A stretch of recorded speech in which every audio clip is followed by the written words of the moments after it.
Support black business because I am black business. Black Business Expo, one of the largest business showcases in the history of black business in the world. The world!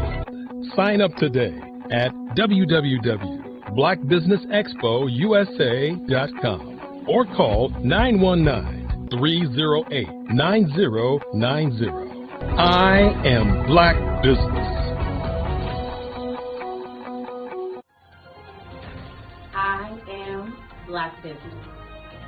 From the moment I wake until the time I sleep, I am black business. I am black business. Are you black business?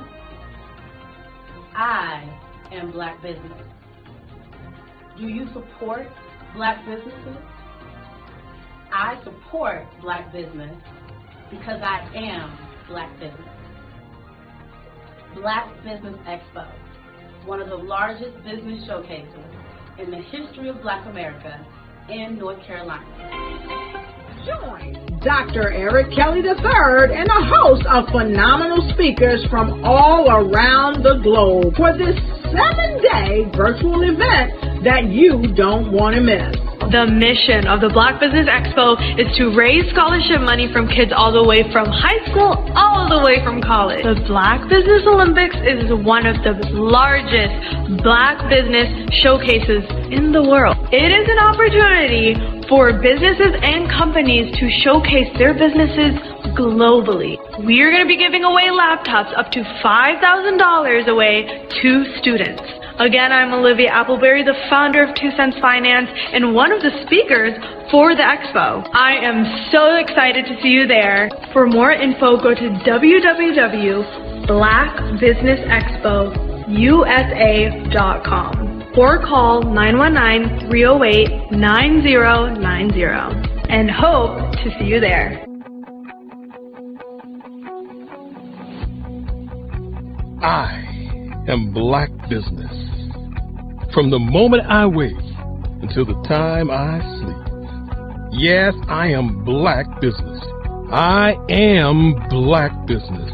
Tell me, are you black business? I am black business. Do you support black businesses? Listen, I support black business because I am black business. Black Business Expo, one of the largest business showcases in the history of black business in the world.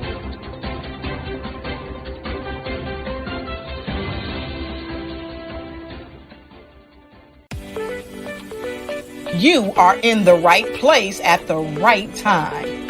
The Black Business Network opens again for its Black Business Olympics, a 24/7 broadcast on business, strategies, global branding, social media marketing, finance, advertisement, and much, much more.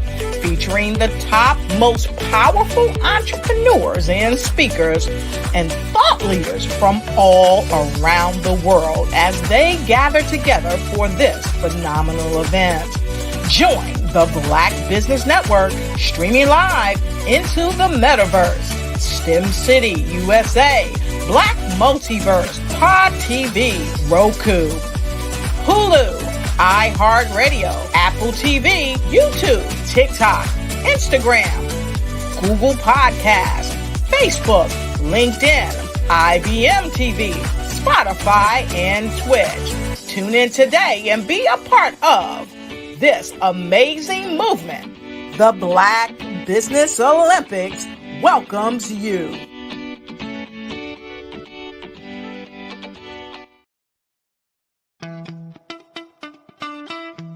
How many times have you been asked to help someone you didn't even know, a student, a business entrepreneur, or did you ever even ask, where did they end up? That business, that friend, that entrepreneur. Well, just maybe they ended up in a gang, bankrupt, homeless, or worse, dead. Maybe they turned to crime, drugs, and alcohol. Did you ever wonder, Did you destroy their dream, or was your life always so easy? At the Black Business Olympics, we started a movement to help students complete. Give them hope and foster success. Help them to leave their dreams of providing laptops, computers, and up to $5,000 in scholarship funds. Today, we ask you to help a student, a business owner, or an entrepreneur to realize their dream by sponsoring them, supporting them, and buying from them. Consider this. With $1.6 trillion in our Black community, we only ask for a small donation for our students, our businesses, and our entrepreneurs. And you can change a life today. So I ask you, what are you going to do? Sit on the sideline and watch our students in high school be leaders, miss out on their dream from lack of resources? Or are you going to donate to the movement and change their future and yours as well? Give us a call today at 919-308-9090. Change their life by investing with action to the Black Business Olympic Fund. The Black Business Olympics, one of the largest business showcases of Black business in the history of the world.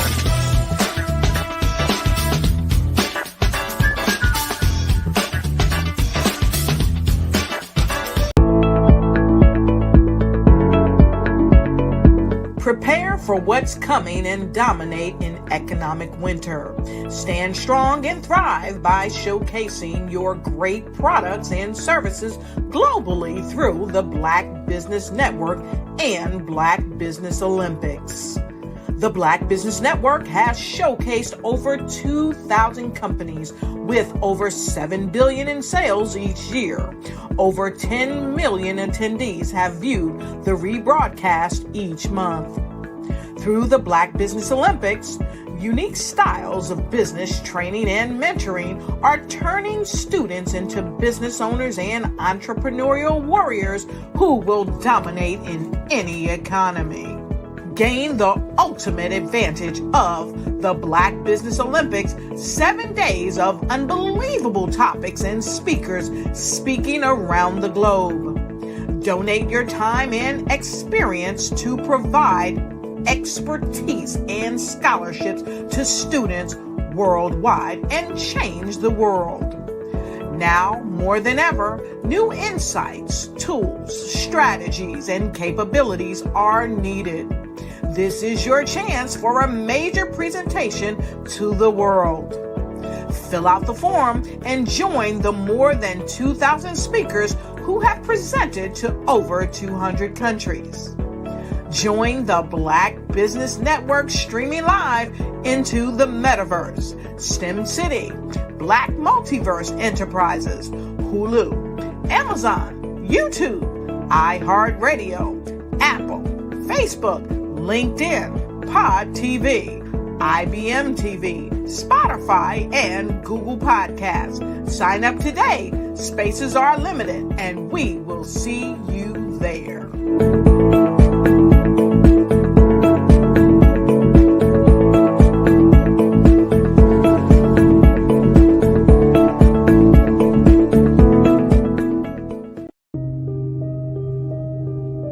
The Black Business Expo is changing my life. This year, they are giving away laptops and even $5,000 in cash to students just like me. I'm Alexis, and I want to go to college to fulfill my dream of becoming an entrepreneur. Help the Black Business Expo going to www.blackbusinessexpousa.com and also becoming a vendor, a sponsor, or donating. The Black Business Expo's mission is to raise funds for high school seniors going to college or K-12 entrepreneurs. This expo is a fundraiser for students. Please, you may go to www.blackbusinessexpousa.com to donate to the scholarship fund or use the Cash App at @BBXUSA. Our goal is to give laptops and up to $5,000 to 10 students. Students can register online at www.blackbusinessexpousa.com. Every dollar counts. Please donate to the Black Business Expo USA Scholarship Fund.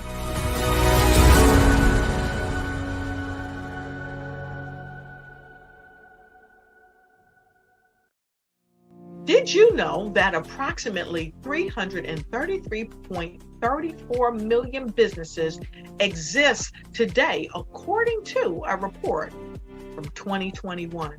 And you may be one of those businesses, or maybe you're not in the business market yet, but you're aspiring to be a business owner. Well, guess what? You're in the right place at the right time. Because let's face it, everything is about timing and opportunity. Hi, my name is Dr. Lotus Richey, and I'm the CEO and founder of the Lotus Richey Coaching and Consulting LLC, along with the Lotus Richey Ignite Show. 15 minutes of success with Dr. Lotus Richey, as well as books to boom your business and bring who you are. And today, I want to bring this amazing message to you about the Black Business Network and the Black Business Olympics. See, the Black Business Network and the Black Business Olympics is designed to help people just like you, that's right, that look like me, to take their business to the next level. Not just in your front yard or your backyard, but globally. The Black Business Network and Black Business Olympics is designed not to just help you survive, but to help you thrive. So join us today as we come together with businesses all around the world to support our students, our children, our young teens, our young entrepreneurs. What we do is we come together to help raise funds for students who are aspiring to be business entrepreneurs, who are aspiring and who are thriving in college. We endow them with a wonderful opportunity to gain scholarship of either a laptop or several thousands of dollars. And we invite you to help be a contributor to this amazing opportunity to help someone that looks just like you. So join us today at our website and let us connect with you and help you ignite and take flight in every area of your life on the Black Business Network and the Black Business Olympics. I'll see you on the other side.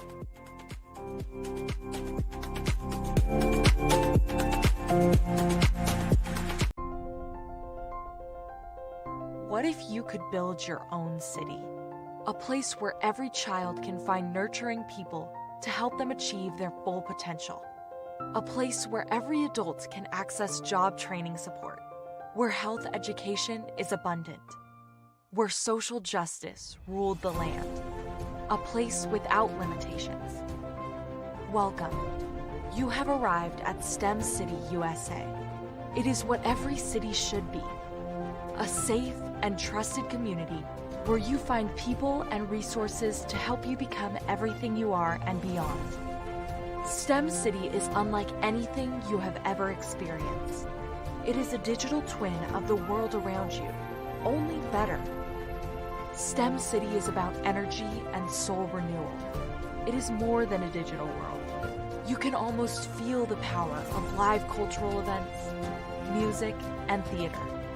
STEM City promises a better future for children with caring mentors and hands-on activities with dedicated tutors to support our youth. STEM City is your passport to a healthy lifestyle with weekly events addressing our community's many issues. STEM City is your financial well-being with helpful information on wealth management, career advancement, job training, and so much more. STEM City is the community you deserve. It is the city where your dreams can come true. STEM City USA, a place in the sky that is accessible to all who reach for the stars.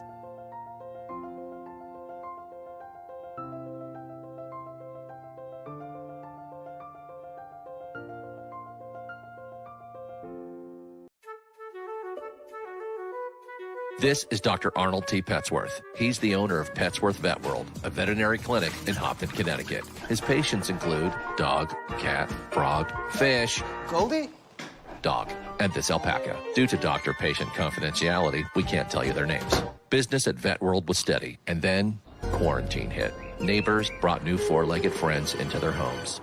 Bunnies. Bunnies everywhere. Dr. Petsworth welcomed these new patients with open arms. The only problem? There were more appointments than he could manage.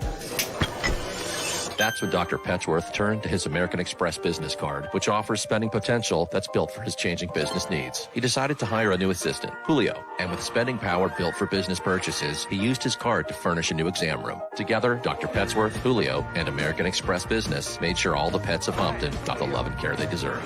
And everyone was happy. Get the card built for business by American Express. I was born in a little village on the island of Haiti.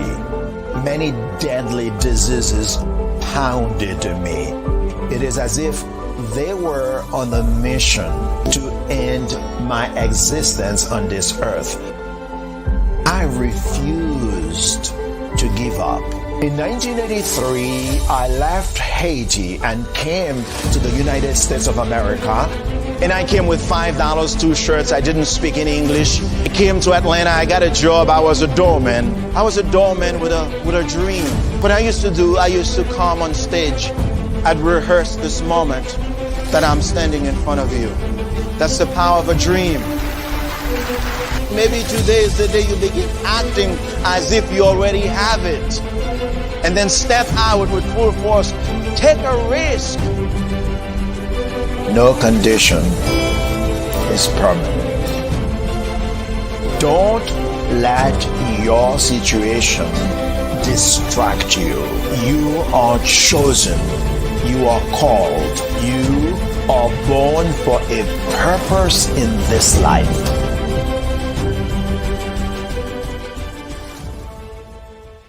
Hey guys, my name is Caden. I'm the CEO of Caden Teaches, and my genius is teaching kids about financial literacy. Throughout my financial products, such as my financial flashcards, my activity book, and my newest project, my financial bus, which I bought. And on the bus, it has a mock bank where kids will learn how to deposit and withdraw money, a mock grocery store where kids will be able to learn how to have a family budget, and a mock stock exchange where kids will even be able to learn how to invest in stocks. Now, I decided to start teaching kids about financial literacy because I find that most kids graduate high school without even knowing the basics about financial literacy. And I feel if I were to teach kids about financial literacy, that I would be able to help kids tap into their genius. And I actually learned about financial literacy to my dad because I would go to business meetings with him, and I would always see that they were talking about financial literacy. And at that point, I didn't understand what financial literacy was. So I took it upon myself to learn about financial literacy and teach it to kids in a way that they could understand.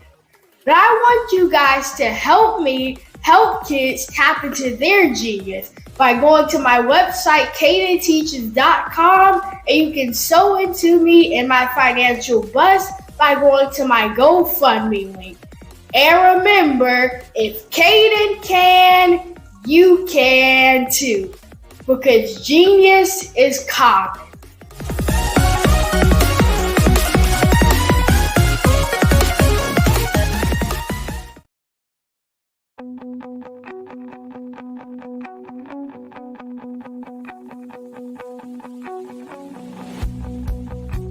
I am Black Business. From the moment I wake until the time I sleep. Yes, I am Black Business. I am Black Business. Tell me, are you Black Business? I am Black Business. Do you support Black businesses? Listen, I support Black business because I am Black Business.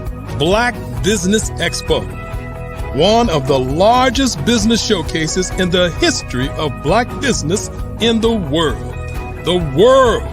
Sign up today at www.blackbusinessexpousa.com or call 919-308-9090. I am Black Business.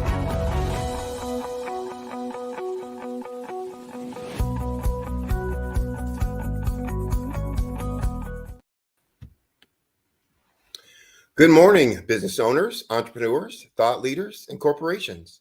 Welcome to the Black Business Network. My name is Sidney Wormsby. I am the founder and CEO of Strategic Solutions and Uertis e Decus. Uertis e Decus means excellence and distinction in Latin. And we are a business growth and improvement firm that helps small and mid-sized businesses grow their revenues and profits. I'm your business moderator for this morning on the Black Business Network. The Black Business Network is a 24-hour business network showcasing Black businesses, business owners, entrepreneurs, and thought leaders worldwide. We have speakers from North Carolina, from London, from Singapore, Africa, Japan, and cities all over the United States. The Black Business Network is a global community sharing its business knowledge to empower, to inspire, to educate businesses about business. This morning, we have an exciting lineup for you, being kicked off by Miss Shelley Jeffcoat, more fondly known as Mrs. Pie. She is an employer brand and employee value proposition leader. She's a CEO and founder of LCM Group, an award-winning culture builder, an advocate for teen women and veterans. She's a mentor, an author, and has her own podcast, A Slice of Pie with Mrs. Pie. Ms. Jeffcoat is an executive industry leader and CEO, as I said before, of LCM Group, with over 30 years of experience in multiple functions. She has achieved remarkable success as an employer brand leader, including winning 19, I'll repeat that, winning 19 employee culture awards through 2021 through 2023. She's an influencer behind Mrs. Pie and a key figure in the Parade Deck military influencer community of over 6.5 million subscribers. Her company, LCM Group, delivers global brand workshops, and Shelley is sought after keynote speaker on purpose, branding, and entrepreneurship. I present to you Miss Shelley Jeffcoat. Wow, thank you for that. Good morning. Oh, thank you for participating with us and sharing all of your knowledge and experience with the audience that's out there. So I know you have a wealth of knowledge and a wealth of information that you want to share. I'm going to get out of your way, let you do your thing. And remember, genius is common. I'll see you on the other side.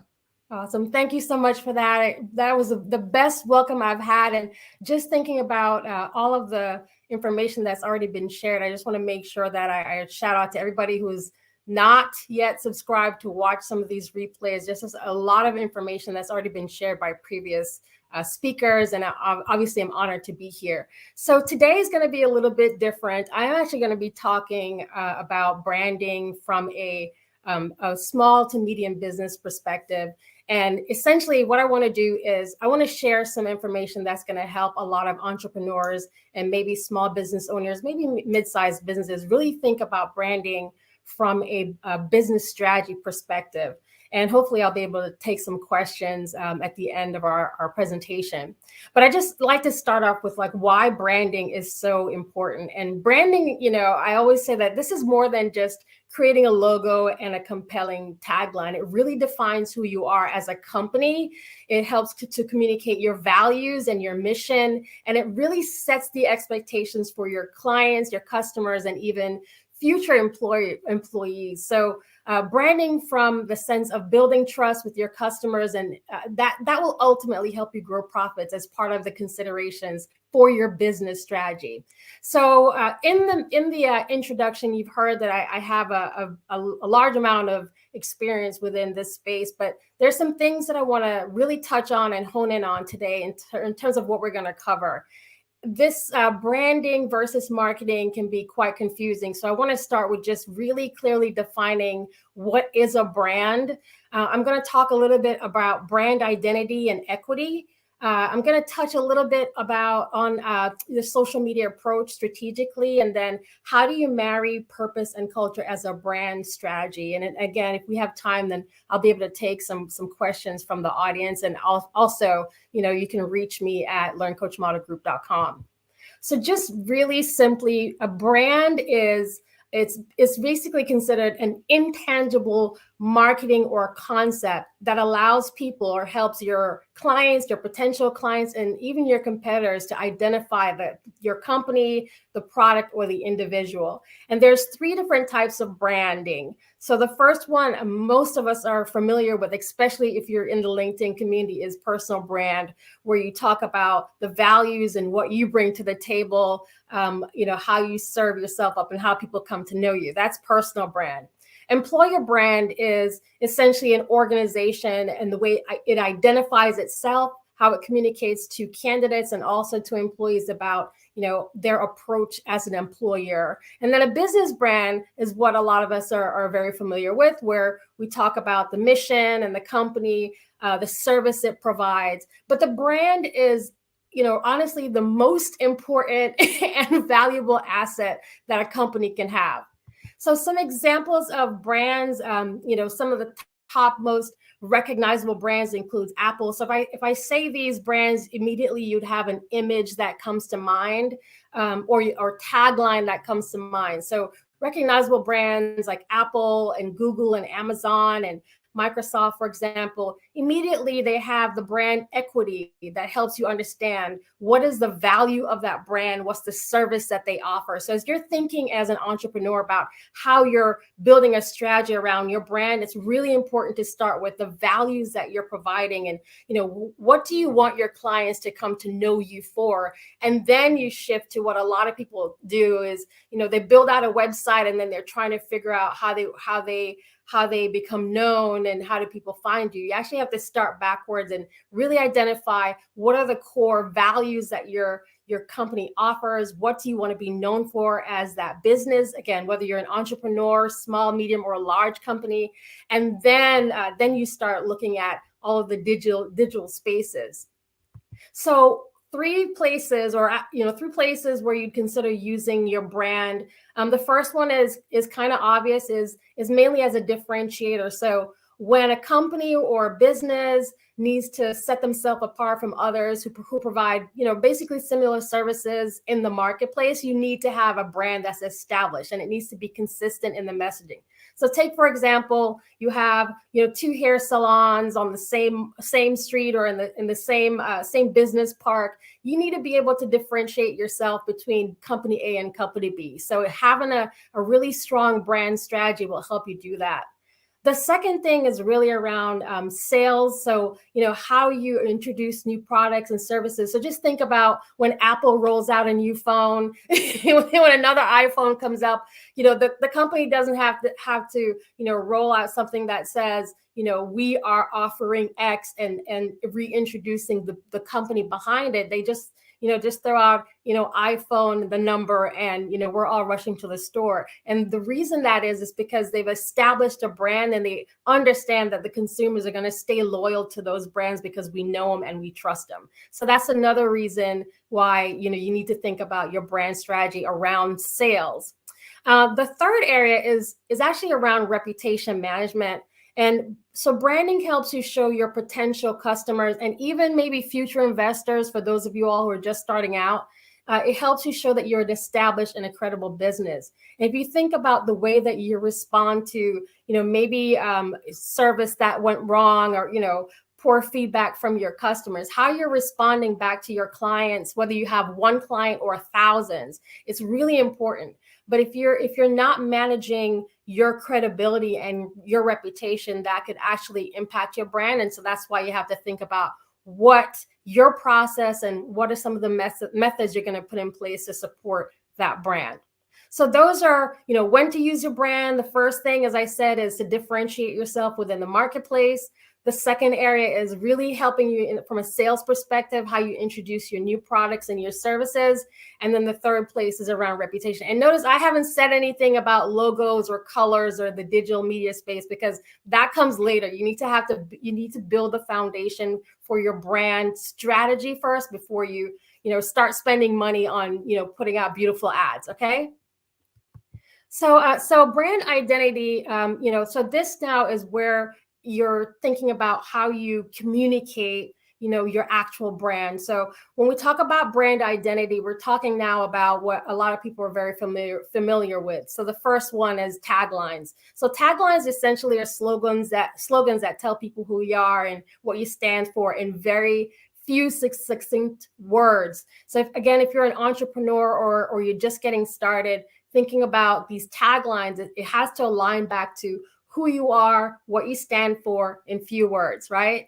The second thing is what we call unique selling points or USPs. And these are the specific benefits that are going to make your business stand out when you're comparing yourself to other businesses in the market. So what is your unique selling point? What makes you stand out? The third part of a brand identity are, again, what a lot of people are very familiar with, choosing a logo, but even understanding the colors that you use for a logo. And at this point, I would say if this is not your strong area, if creating logos and understanding the psychology of colors, if this is not your thing, this is where you definitely want to reach out to a business that is specializing in digital media strategy, because you really need to make sure that you're aligning all of these things: your tagline, your company name, your unique selling points, what mediums that you use, all those things to establish your brand identity. The fourth thing is around defining yourself. So when you I tend to go to a business's website when I do business consults, and first thing I'm looking at, I want to see what they say about themselves and how much language they use. But immediately I want to know who you are, what you sell, and how do I reach you? So if you're creating a brand identity and you're using, for example, social media or LinkedIn or a website, whatever that is, right? Are you actually, giving the information that your clients need, or are you creating a story that you want to tell? It's very different. So creating that brand identity is really important. So again, on your site, who you are, what you're selling, how do I reach you? Those are the three things that people want to know. The rest of the storytelling, thinking about how do you identify yourself and how do you tie it back to your brand, you can do that in different ways. So don't overwhelm your website with too much information. And then the last thing is if you're entering into entrepreneurship or a small business owner, is just a reminder that, make sure that you're following all of the legalese and all the guidelines, because this is something that can come back to bite you. So for example, there are a lot of people who have great ideas, but they don't, complete the process to position themselves for an LLC or sole proprietorship, or even establishing themselves as a corporation. That will tank your brand. So just make sure that you're actually doing the work behind establishing yourself legally as well. And that, again, that is a part of your brand identity. So just to repeat those areas: brand identity, it's around your taglines, what makes you unique, the digital media space, so the logos and the color psychology, being very prescriptive about the information you're putting on your website, doing it from your client's perspective, not just you telling a story. And then just remember that you really need to, follow the legalese, right? And make sure that you have, whether, again, your LLC or sole proprietorship or corporation, make sure that you have all of those things buttoned up and covered. Okay, so that is kind of, I think that's going to kind of help you out. So as I was thinking about taglines, I want to share a few that, just to give you some ideas of what a tagline is. And again, for those of you who are maybe new to this area, tagline, for example, Apple uses Think Different. These are my favorite. Nike is Just Do It. McDonald's is I'm Loving It. KFC is Finger Looking Good. Don't judge me. I love KFC. And Coca-Cola, Open Happiness. And I know these on memory because that's another thing that taglines do. It is, again, a short, succinct statement that tells people more about what the company has to offer. These are the business taglines. So as you're thinking about how do you want to communicate, and a lot of times when you show your tagline, it's also associated with your logo as well. So that's the storytelling part of the brand identity. So I just wanted to share that with you because I thought, you'd probably find some value in understanding how and what that looks like. So now I'm going to shift a little bit to equity. So equity, when it comes from a brand perspective, this is really simple. It's what value you generate from your product or your service when it's compared to something that's available to you in the marketplace. So the equity that comes out of your name. So you remember I talked at the top about, when Apple is rolling out a new phone, Apple doesn't have to reintroduce itself as Apple. It just has to introduce the product, right? And that is because there is equity behind the name. So for example, even for myself, if I'm launching a new podcast series, I don't have to come out and reintroduce myself as Mrs. Pie because the brand I own, Pie, is already established. So now I'm really banking on the equity that comes from the name. And the way that you're able to bank on that equity are in various ways and being very consistent and clear in the messaging. When we talk about brand equity, this is where a lot of businesses kind of miss the opportunity. And you have to really think about the components that are tied to that. So brand equity, it really is when you're thinking about how you break that out in a business strategy, it's the consumer perception. So what do consumers believe your brand represent, right? So as I'm thinking about Mrs. Pie, for example, part of my strategy and the way that I communicate, the way that we do podcasts, the way that we do business consulting, all those things, the way that we present our company, right? The way that we present our products and services, it is tied to the consumer perception. So I want consumers to believe that my brand does X. So building on that. So if you're a business that you've just launched, maybe you've just launched a new consulting firm, and you're selling financial literacy tools. So what is the perception that you want? What do you want your consumers to believe that your brand is going to represent? If you're selling financial literacy tools, it's going to be around credibility, or you want to be known as trustworthy, or things like that. So thinking about those components. Something else around brand equity, it's the positive and the negative effects. So remember, I talked about reputation and reputation management. So as you're launching it, so again, this could even be a barbershop that you're opening and the reputation that's aligned to that barbershop. So if I'm barbershop A and I'm Bob, and barbershop B is Roxanne, right? I want to make sure that the reputation management is in place and I can respond to that. So I can bank on people loved it. People love to, come to Bob because Bob has a great reputation. People don't like going to Roxanne's because, she has a terrible reputation for client services. So things like that are baked into the brand equity model. And if customers have a positive association with your brand and they use it regularly over your competitor, so Bob over Roxanne, this is going to really bring a positive effect on your business in terms of sales. So think about, again, Coke versus Pepsi and Bob versus, the other, Roxanne. So those are things that you need to think about from an equity perspective, and how that really putting the thought and the time into building out the brand. Again, who you are, what you have to offer, and then being clear in the way that you communicate that to your potential clients, potential investors, and all that. That's why it's really important. Okay, so I'm going to shift now to really quickly touching on some of the marketing basics, because this is where a lot of folks also get branding confused with marketing. So branding essentially describes your company. Like I talked about being very clear and consistent in the message. It does create an emotional attachment because you're trying to drive some kind of customer loyalty. You're building, again, when I talk to businesses about social media strategies, it's not focusing on building the number of followers. You need to be able to convert those followers into customers. So focusing on driving recognition of your brand and also that customer loyalty base. Very different. Marketing is really just amplifying your company message in a lot of different ways. It does vary. It creates needs, but at the end of the day, marketing strategies are all about driving sales, building your sales funnel. So that's the difference.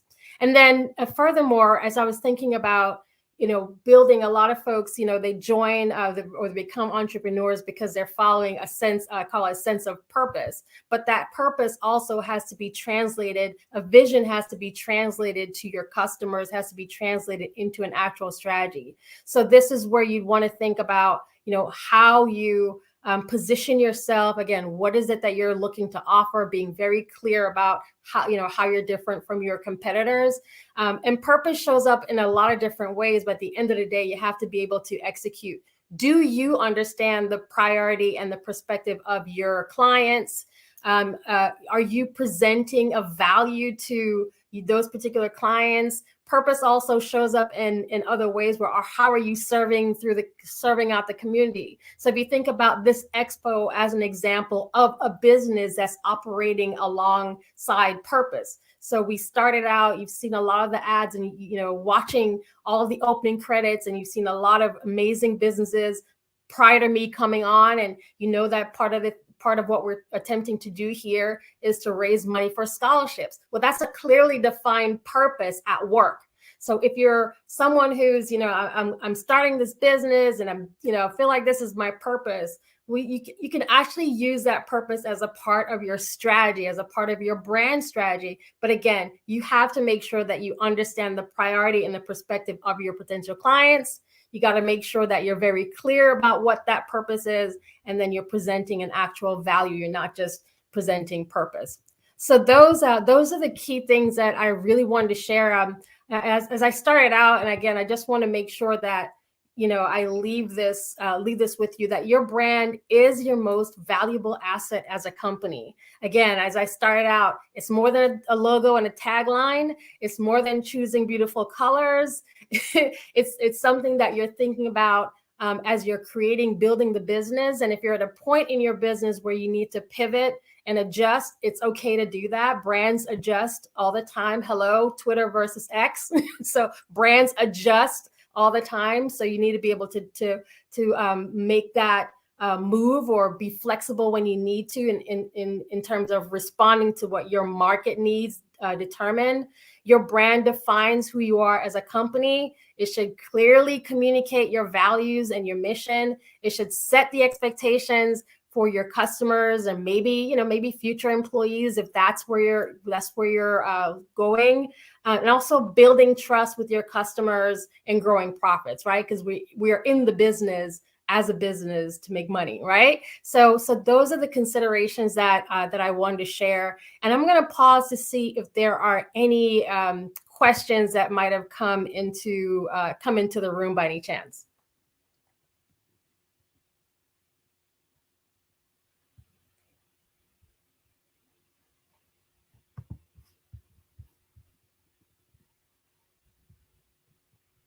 All right, I'm just scanning to make sure I'm not missing any questions. All right, so there's a few more areas while I have you that I wanted to touch on, and this is around social media strategy, because this is another thing that I get a lot of questions around. Now, I mentioned that I have a show called Mrs. Pie, Slice of Pie with Mrs. Pie, but this is an example of how I've been able to build in a podcast into a business strategy. Okay. So let me just give you some of the tips and why it's been working so well. And I think maybe this is going to help. Maybe this will help you as well. So Pie is a brand that I own, proud, inspired, empowered. Okay. And so one of the things that we wanted to do with LCM Group is create a way for us to have an open dialogue and communication with the community. So we have shows that go live on Tuesdays where we interview business owners, and we have shows that are live on Thursdays for a totally different audience. But the idea was taking the brand of Pie and really, communicating it and then integrating it into every other area of our business. The foundation of our business is Pie.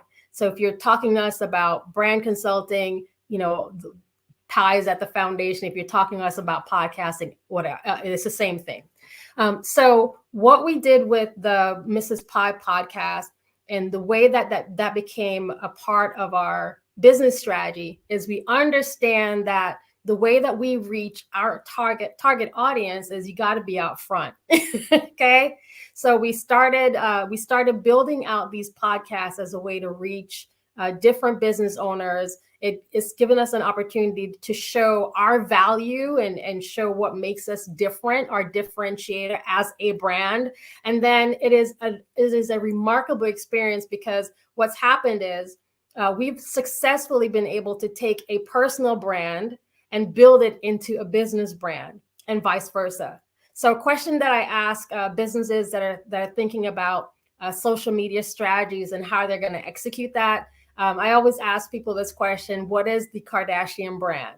And they'll struggle trying to come up with the name of a product that they sell. And I'll say, no, the Kardashian brand is the Kardashian. It's their name, but they built lines of businesses on top of that. So there are businesses that have multiple streams or have multiple funnels. Or they're even setting up if you're a small or medium business or medium and large organization, they have different business lines of business or business units. So just thinking about how you consolidate that to tell a consistent story. So podcasting for us has worked very well. Again, like I said, it's been a great way for us to expand the brand and get more brand awareness and really show value to the community, giving back to the community. So there's a lot of philanthropic work that we've been able to do. We're reaching thousands of people every week. We have, both the video podcast and also the audio podcast. And again, this is all a part of a strategy built into the business on how we are able to communicate, what it is that we do and how we work with the business. And so what I wanted to encourage you, if you are considering or you're thinking about maybe going into podcasts, just being very clear about what it is that you want to achieve. So for example, if you're a business and you're selling, and I'm just using financial literacy because it's top of mind right now, but if that's the tool, the product that you're selling and you're thinking, I want to start a podcast, always ask yourself why. Why are you doing this? And how? What's the ROI? What's the return on investment? Because there's time and there's money involved in it. So what's the return on investment for my business if I start this podcast? Podcast takes, it is time consuming and it takes a lot of time before you start creating or adding followers. And followers are great until or unless they become customers. And that's just from the business perspective. So just being mindful that if you're thinking about creating a podcast, making sure that it is actually aligned to a business strategy. You're not just creating a podcast. There are a lot of existing podcasts that look for keynote speakers or look for thought leaders. Obviously, this network being one of them. So highly encourage you to come on the Black Business Expo, USA.com and find out more. But this is just something else that I wanted to share in terms of social media. Another thing with social media that's more of a cautionary tale is being very careful, because this is where you also need to manage your reputation. So one of the things that we do with our clients or with our consultations is the first thing is we ask people to Google and we do a scrub.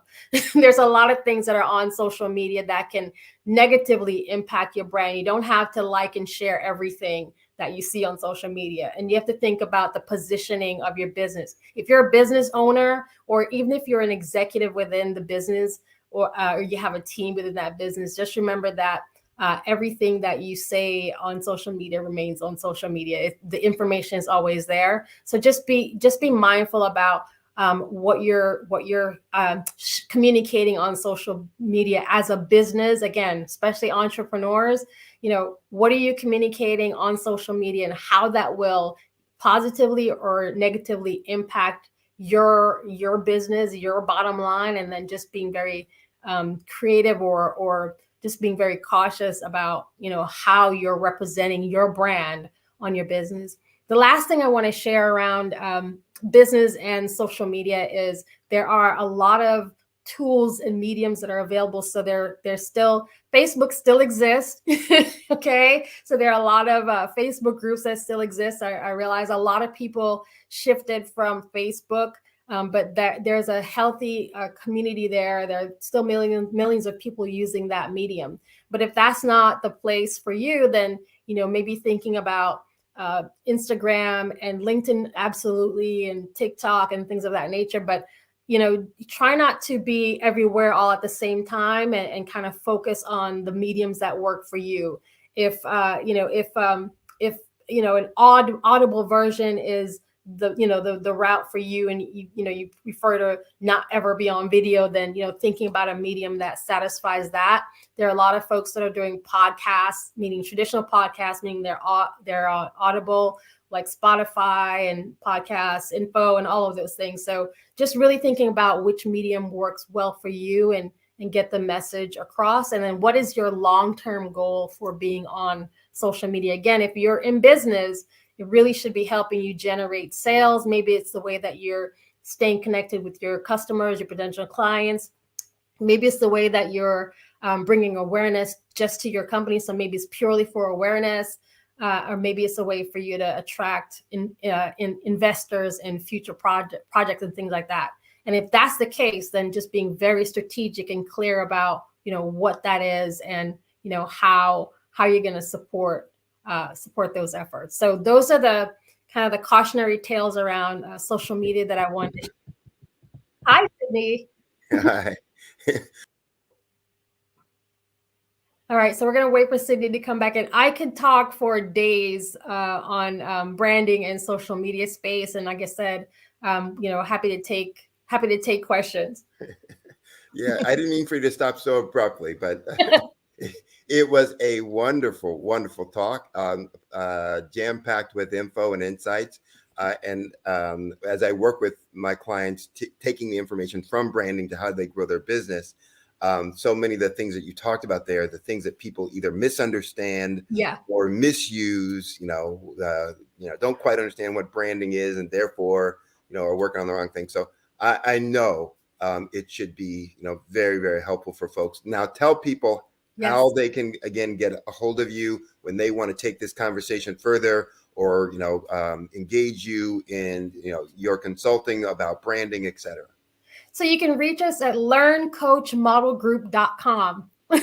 So LCM Group, that's what we stand for, learncoachmodelgroup.com. You can find us there. You can also Google me as Mrs. Pie. You can find me as Mrs. Pie. I'm on the streets, y'all. And again, or even Googling Shelly Jeffcoat. I'm literally everywhere. So that's the best way to reach out. I love hearing from folks. So also for those of y'all who are catching the replays, drop your comments in the chat and let us know how branding is working for you. And, if you have best practices, I love getting tips. So make sure you drop that in, especially on the YouTube for Black Business Network, Black Business Expo. Please make sure you drop that in the chat, because we're all here to help each other. Now, I know at the beginning of your talk, you said that, you were focusing this on small and mid-sized businesses. Yeah. A lot of times with people with your, wealth and diversity of experiences, people think, oh, they'll never work with somebody like me. I'm too small. Do you work with small and mid-sized? I do. I just want you to say, because a lot of times people go, oh, she won't work with somebody like me. I'm just too small. I'm too tiny. She knows too much. So. Yeah, no, I do do a lot of consults too, just to, again, sometimes people just want to be, they just have questions. Am I on the right track? And there's nothing wrong with that. So yeah, we do those consults. I also, I'm also building a community of other experts that I contract out to help, because, we're growing and we need to help other folks. So please, definitely reach out. And by the way, I am that person. If I don't know the answer, I know someone who does. Right. So please don't miss the opportunity to, again, we're here to support each other. If I win, you win. If you win, I win. Great. All right. Well, appreciate all of your time, your energy, your contributions. Thank you for being on the show this morning. And as we say, genius is common. I'll see you on the other side. Thank you. Again, just a wealth of information. Thank Shelley for being on the show. Black Business Expo's mission is to raise funds for high school seniors going to college or for K through 12 entrepreneurs. The expo is a fundraiser for students, so you can go to www.blackbusinessexpousa.com. Again, that's www.blackbusinessexpousa.com to donate to the scholarship fund or to use the Cash App that should be rolling on the screen below you with the account $BBXUSA. Again, $BBXUSA. Our goal is to give laptops and up to $5,000 to 10 students. And students, you can register online at www.blackbusinessexpousa.com. Every dollar counts. So we want to remind you, please donate to the scholarship fund. We want to thank also our Black Business Expo USA sponsors for this month of August 2023. Those sponsors include NC 100, Moody Capital Partners, Suede Soul, Lotus Richer Coaching and Training, Carolina, Virginia Minority Supplier Development Council, Step Management, BHS and Associates, Margie McLean Foundation, Inc., Genius is Common, Earth Essentials, Milani Shani Global, the Executive Women's Success Institute, the Quality Coaching Company, Superwoman Business Services, Creative Force Studios, Lee Entertainment, Artistic App Design, and Black Business Expo USA.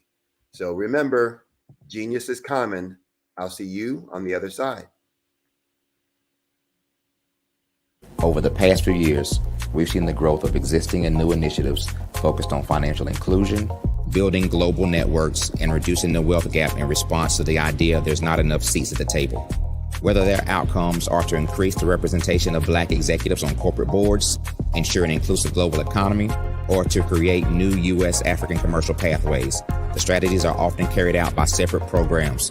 The question is, should they be? With the continent of Africa being home to more than half of the world's fastest growing economies, the youngest workforce, over 400 companies generating more than $1 billion annually, 700 generating more than $500 million annually that are poised for growth, and being the destination of nearly $5 billion in venture capital in 2021. Diversifying U.S. and Africa commercial engagement by building bridges between African businesses and their U.S. diaspora should begin being seen as mutually beneficial. From helping to reduce Africa's enormous capital gap to catalyzing two-way trade opportunities, the COVID-19 global pandemic hopefully has taught us that global challenges and opportunities are more interconnected than we thought. During the pandemic, African companies like Unicorn Flutterwave, insurance provider Reliance Health, ride-hailing app Yasir, and 54Gene, the continent's first bank of DNA on people of African descent, proved that when African companies have access to networks, capital, and information, they grow big, grow fast, and create solutions that are valuable to the world. This is why Be Direct was created. We are the first U.S.-based but African-centric board preparedness and board search company designed to connect U.S. Black talent and corporations to African businesses. Unique and fundamental to Be Direct's success is our process of helping board candidates adapt their experience and networks to an African context before they're connected to high-growth companies that are looking to locally and globally scale. From our focus groups with African business execs and government leaders, we don't ignore the sentiment that business is easy, but people are hard. Having a pool of board candidates with hard-to-access networks and extensive experience across the business life cycle, including successfully raising capital, is table stakes for an initiative like this. So yes, we have that. But corporate or entrepreneurial success in the U.S. does not guarantee success in Africa. Developed alongside industry partners on the continent, our training program, Be Direct Prep, is designed to transpose their experience to create cultural comfort, understanding, and a commitment to helping businesses in Africa scale. Our board governance sessions are African continental and country specific, integrated with cultural awareness and dexterity training, masterclasses led by African industry execs, and mentoring and coaching from African continental-based facilitators. But even more unique to Be Direct Prep, we cap off our training program with an immersion trip to help candidates that have not been to Africa before see and feel Africa's complexity and opportunity from African soil. We all know traditional network-based board placement has historically left a lot of us out of ever really being in the paid board pipeline. Our strategy supports the work of many great organizations that are successfully filling seats at U.S. board tables by creating more tables for those that are still left on the sideline. It's time to start seeing the role and value of U.S. Black talent and businesses on the continent of Africa differently. Old perceptions and habits limit economic inclusion. Let's transition Black talent and the African businesses they will support from the periphery of the global economy to its core. Living in a global lockdown, we all know now how fast local and global economies can change and see the value of having businesses that hire, strengthen local value chains, and even grow globally. Status quo in any form holds back progress. We must democratize U.S.-Africa commercial engagement by socially and economically connecting cultures that have long been disconnected. It's time for Africa's U.S. diaspora to redefine their global value by helping African businesses scale continentally and globally.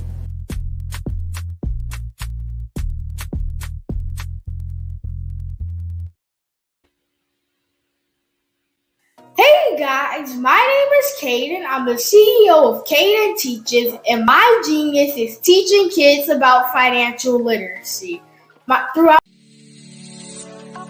Did you know that our Black dollar only lasts for 6 hours in our community? Yet other communities, their dollars last for 19 to 30 days. The Black Wall Street Nation. Black Wall Street Nation. Yes, that's why we created the Black Wall Street Nation. Black Wall Street Nation is a centralized directory available to all Black businesses across the world. It was created for businesses like you, the ones that want to start and the ones who have a dream that have already started, such as businesses like Drop in a Bucket Productions, Valito Foods, Sugar Tea Branding Firm, All the Dazzle, Bun Cakeaholic, Miss Riot, and you. We'll have marketing, seminars, and some funding coming soon just for you. So, we want you to come and join us. www.blackwallstreetnation.com. See you there.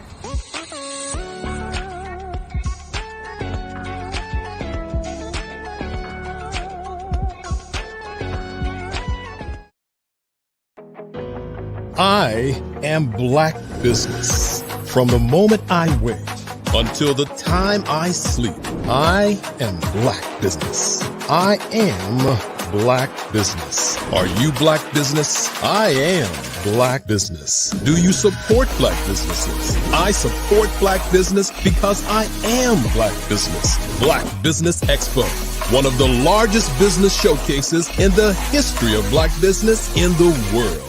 Sign up today at www.blackbusinessexpousa.com or call 919-308-9090. I am Black business.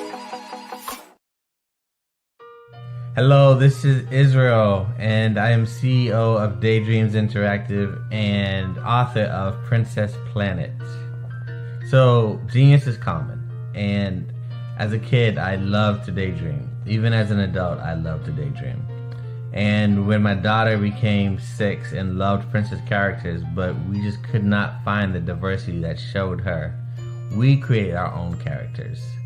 So, for instance, you have Princess Nulu right here. Princess Nulu is from Uganda, and her genius is that she loves to take care of animals. She can actually even listen and hear what they say. And then we have Princess Isabella right here. Princess Isabella, she's from Cuba, and her genius is biochemistry. One day she hopes to eliminate disease. Then we have Princess Nia right here. And Princess Nia is based off of my daughter. And she is what she wants to be, the greatest dancer alive. So that's her genius. So what's your genius? My genius is my imagination. Genius is common.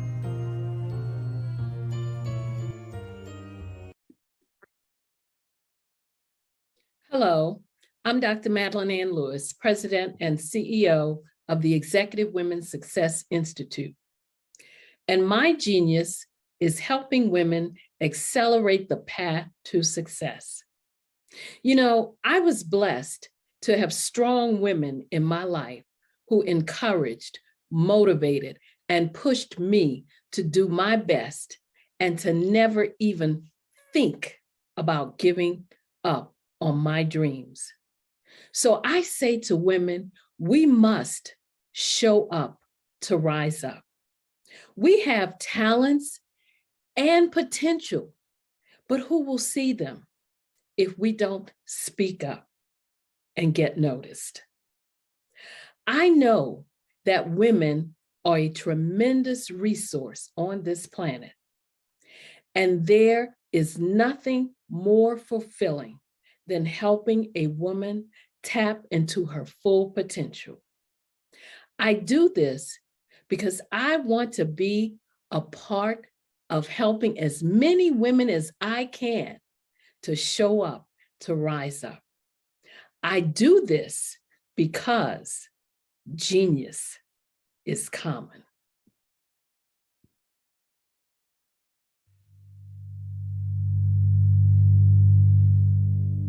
So what we have to do is when we get in a spot, we need to create some spots for us.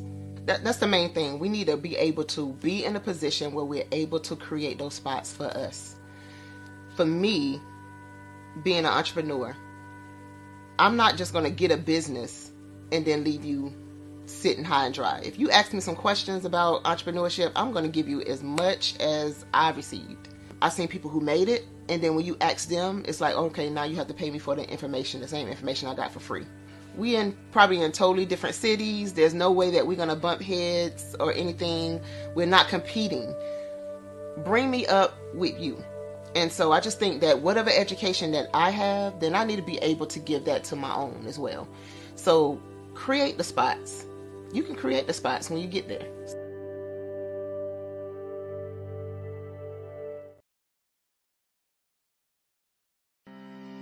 Are you aware that showing off your expertise can gain customers and position you as an expert in your industry? Consumers need confidence to purchase. So let us showcase your knowledge by interviewing you for a 3 to 5 minute video. We'll position you as an industry expert with a customized interview style video, and for a limited time, we'll cover all production costs. Click this ad or call now for all the information. You'll want to experience the same 5-star service our customers love. So take advantage of this one-time offer. Click this ad or contact us now.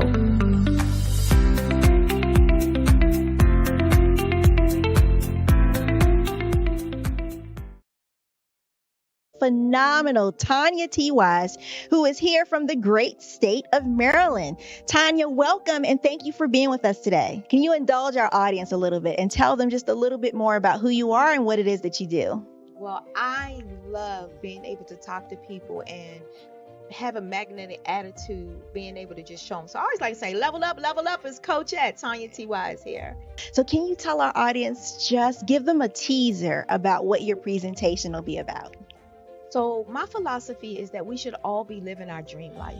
So tomorrow I'm going to talk about how you start living your dream life. What are some of the things that you thought about in your childhood that you just kind of let go and dormant? Wow. And I want to reignite that and just give you some pointers and some tips, some tools, some strategies to be able to start living your best life now. And guess what, Akwanda? And leave an inheritance for your legacy. Oh my goodness. Okay, I know that's resonating with a lot of people. I've heard that you have a dynamic coaching program. Can you tell us a little bit more about that? Absolutely.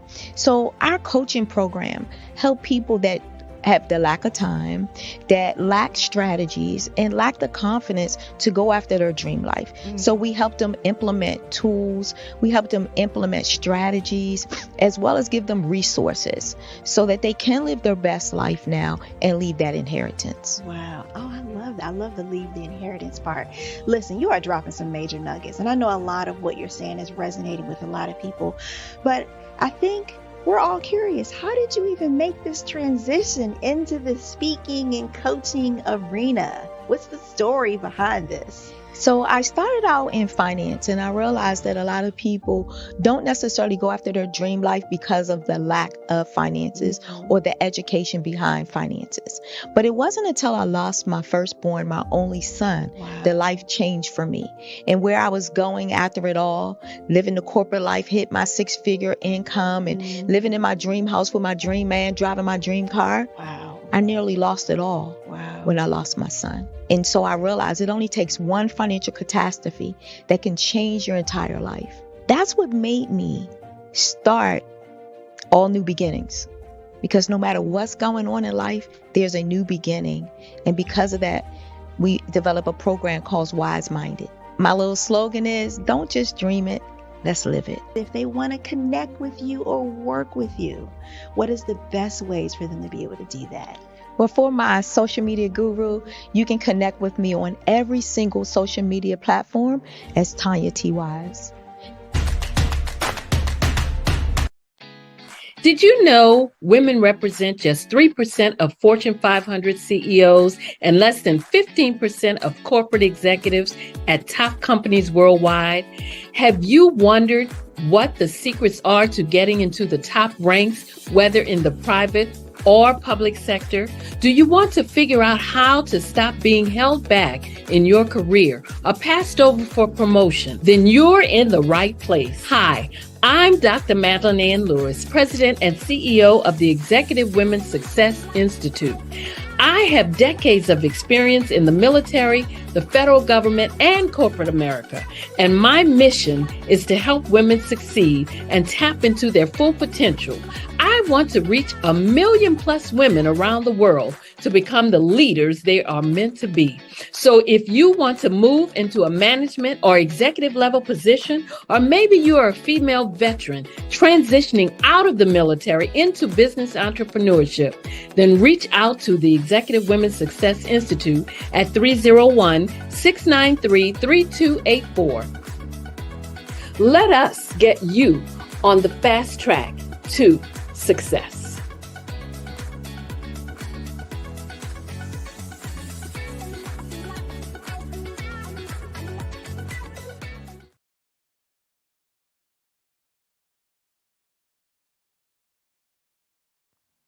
Genius is common, and my genius is nutritional strategy. I am Shawnee Smith, the owner and creator of Can Do Spice. Can Do Spice was created because I knew that adding herbal and mineral supplements to my diet did not have to be boring. In fact, because I'm a food enthusiast, I knew I could create something flavorful and explosive that also had the benefit of adding herbal supplements such as sea moss, bladderwrack, burdock root, and black seed, just to name a few. I invite you to take this journey with me where we come together and take control of our nutritional health. It is my way of sharing my genius, the gift of flavor and the healing power of herbs to the world. What is your genius?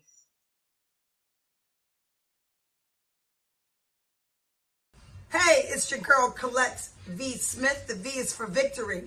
My mama would tell you the V is for Veronica, but it's Colette V. Smith, the NFL's first African-American woman to coach in the history of the National Football League, by way of being the first female in 2017 to coach in New York Jets franchise history. Today, I'm the founder of Believe in You Incorporated. Believe in You Incorporated. I got here because I didn't limit myself. I started thinking freely, living life freely. Don't limit yourself. Unleash your power, the power that God created you to be and to have. I got here because I didn't just follow a path. I created my own. You can do the same thing. You know why I know this? Because genius is common.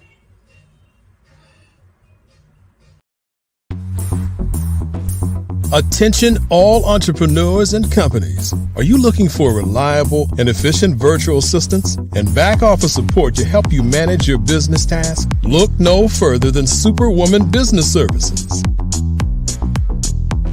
Our team of virtual assistants provides a full range of administrative support services, including operations management, social media marketing, and much more. We also offer website design services to help you create a professional online presence that reflects your unique brand. In addition to administrative support and website design, we offer business development and structuring services to help you grow your business and achieve your goals.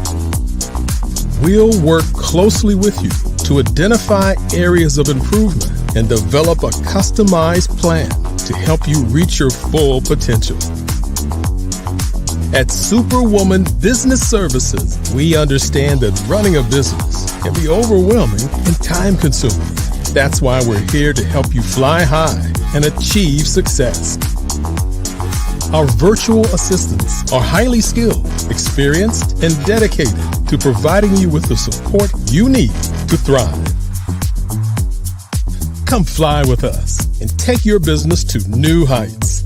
Let us help you become the superhero entrepreneur you are meant to be.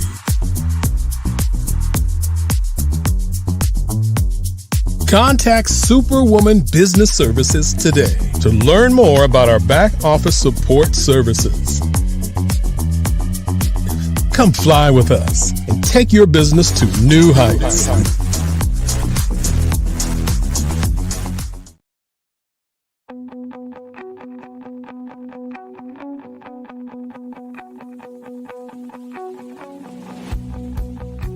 I am Black Business. From the moment I wake until the time I sleep. Yes, I am Black Business.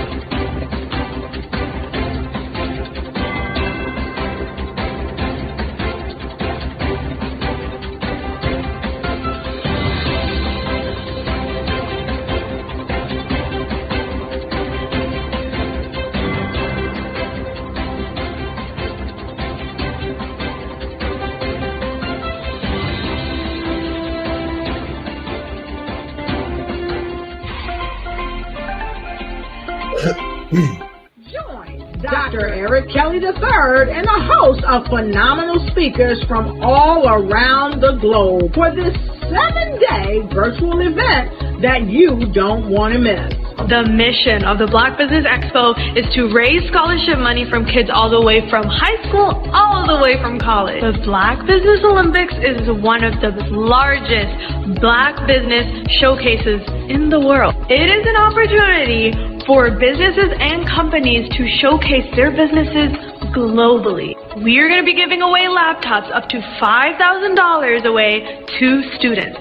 Again, I'm Olivia Appleberry, the founder of 2 Cents Finance and one of the speakers for the expo. I am so excited to see you there. For more info, go to www.blackbusinessexpousa.com or call 919-308-9090 and hope to see you there. I am Black Business. From the moment I wake until the time I sleep. Yes, I am Black Business. I am Black Business. Tell me, are you Black Business? I am Black Business. Do you support Black businesses? Listen, I support Black business because I am Black Business. Black Business Expo, one of the largest business showcases in the history of Black business in the world. The world! Sign up today at www.blackbusinessexpousa.com or call 919-308-9090. I am Black Business. I am Black Business. From the moment I wake until the time I sleep, I am Black business. I am Black business.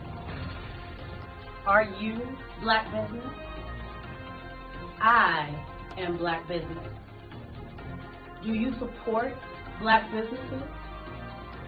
I support Black business because I am Black business. Black Business Expo, one of the largest business showcases in the history of Black America in North Carolina. Join Dr. Eric Kelly III and a host of phenomenal speakers from all around the globe for this 7-day virtual event that you don't want to miss. The mission of the Black Business Expo is to raise scholarship money from kids all the way from high school, all the way from college. The Black Business Olympics is one of the largest Black business showcases in the world. It is an opportunity for businesses and companies to showcase their businesses globally. We are going to be giving away laptops up to $5,000 away to students. Again, I'm Olivia Appleberry, the founder of 2 Cents Finance and one of the speakers for the expo. I am so excited to see you there. For more info, go to www.blackbusinessexpousa.com or call 919-308-9090 and hope to see you there. I am Black business. From the moment I wake until the time I sleep. Yes, I am Black business. I am Black business. Tell me, are you Black business? I am Black business. Do you support Black businesses? Listen, I support Black business because I am Black business. Black Business Expo, one of the largest business showcases in the history of Black business in the world.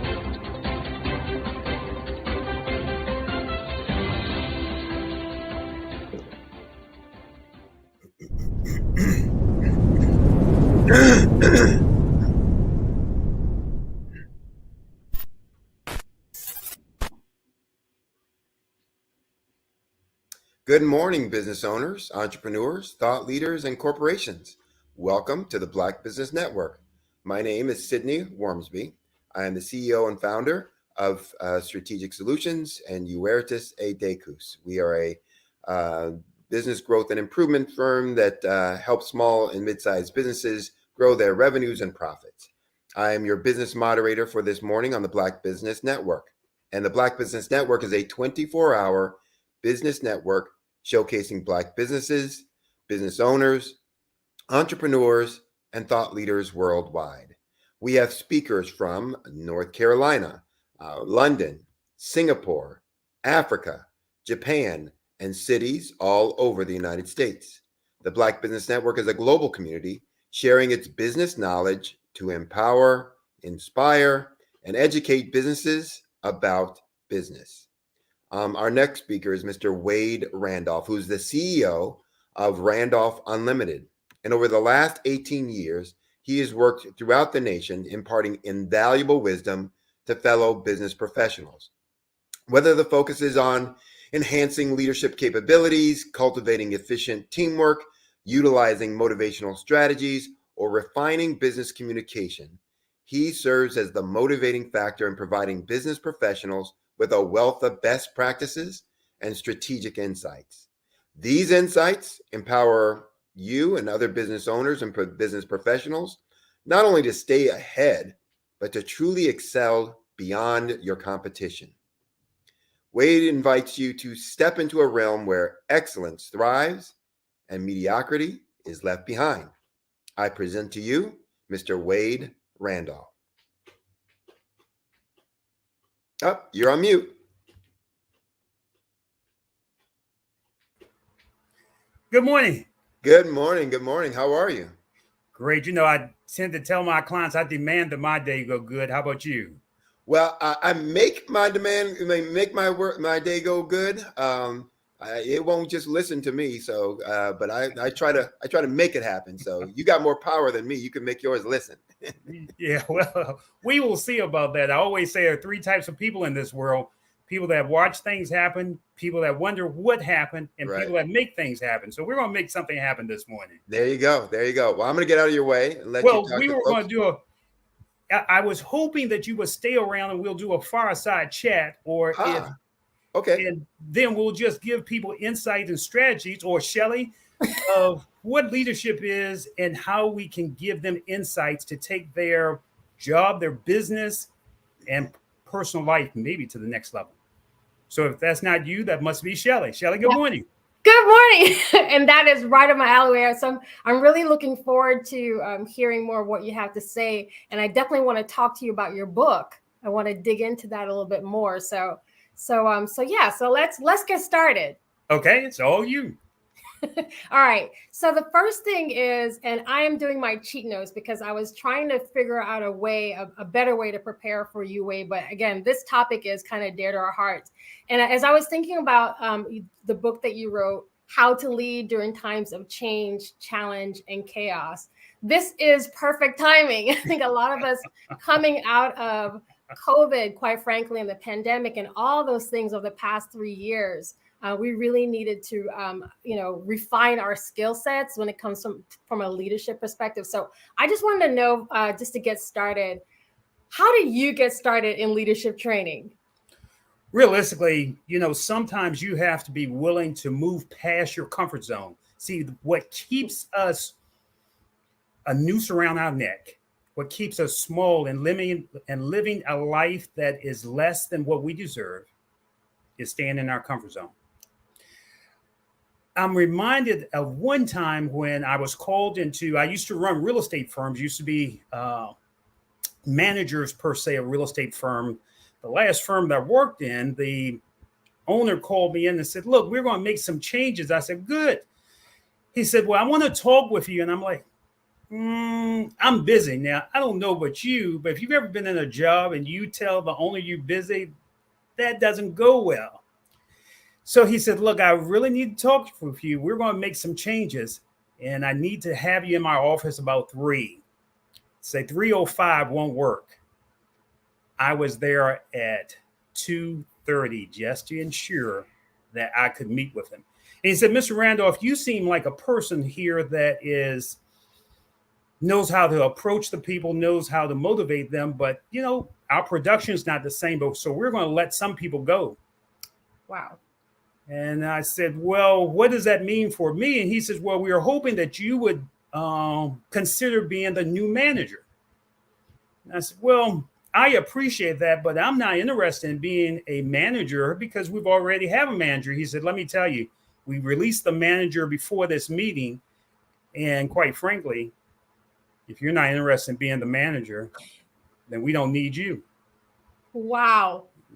Shelley, let me tell you something. Sometimes you've got to think about making a tough decision. You see, I didn't have any management experience. I didn't know. I was a good guy that could give insight, give focus, but leading people, that is a different skill set. Ever been there? Yes, absolutely. And I said, well, I'm not sure that's a job for me. He said, young man, you need to think about your answer. And I said, well, look, wait a minute. Let me call my wife and get her perspective. So I said, if you give me about 10 minutes just to have a conversation. I went outside, never forget it. And I called my wife and I said, look, I've been offered the manager's position. She said, you've never managed anything. And I said, yeah. She said, let me tell you something. She said, is anyone around? I said, no. She said, make sure you're in a quiet place that we can talk confidentially. She said, we have bills to pay. We all have bills to pay. She said, I want you to think about this. If you accept that position, then you need to become the best manager that they ever had. You need to be willing to look at yourself and see what you need to learn, what skills you need to enhance, and what you need to be so that you'll keep that job. But let me tell you, and listen real closely, dear, because I love you. If you're not going to do that, don't take that job. Yeah. Sometimes, Shelley, We need people around us. I tell my clients, sometimes you got to find a power partner. What's a power partner? You got to find somebody that tells you not what you want to hear, but tells you what you need to hear in order to move yourself past your limitations. I took that job. 3 years later, I took that company to number 2 in the market before the owner sold it. See, that adversity, that thinking small was what was keeping me and holding me back. And my wife's conversation gave me a bigger picture of myself and a perspective of what I needed to take myself and other people to the next level. Here's a question the audience needs to ask. What will they do to take themselves and the people that are waiting on them to share their gifts to the next level? Wow. There's so many nuggets, y'all. There are so many nuggets in what Wade just said. I'm literally pulling the web apart because my next question was going to be, I wanted to get your thoughts around how you define leadership. And it's already kind of clear to me. I think for the rest of us, you can kind of see the foundations of what that looks like. I love the fact that you talked about having that power partner, but can you touch a little bit more about how do you define leadership? Yeah, let's give the audience a real definition. Let's not. Yes. Let's throw away the fluff because there's too much fluff right now. People are saying, what is leadership? Because now, since the pandemic, leadership has changed. Yes. And if you're not willing to change, then you'll always be limited on what you can do, always be limited on the people you can affect, and always be limited in the life that you live. So let's give concrete information this morning. What is leadership? I heard a great definition that I've learned and I've adopted. John Quincy Adams, a man that's not known for much, was a president. Most people don't even know he was a president.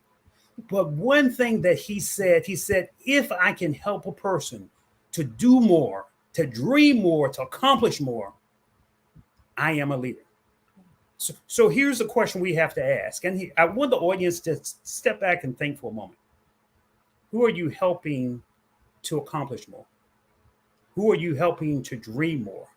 Who are you helping today to become more, so when they look back, they know that they met somebody that brought something out of them instead of leaving them the same way that they met you in that same morning? If I can help somebody to dream more, to do more, to become more, then you are a leader.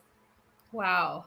So as we're thinking about, and again, so the impact of the people around you, and even as you were growing up, who were some of the people who kind of shaped who you are today as a leader? Oh, that's a slippery slope, Shelley.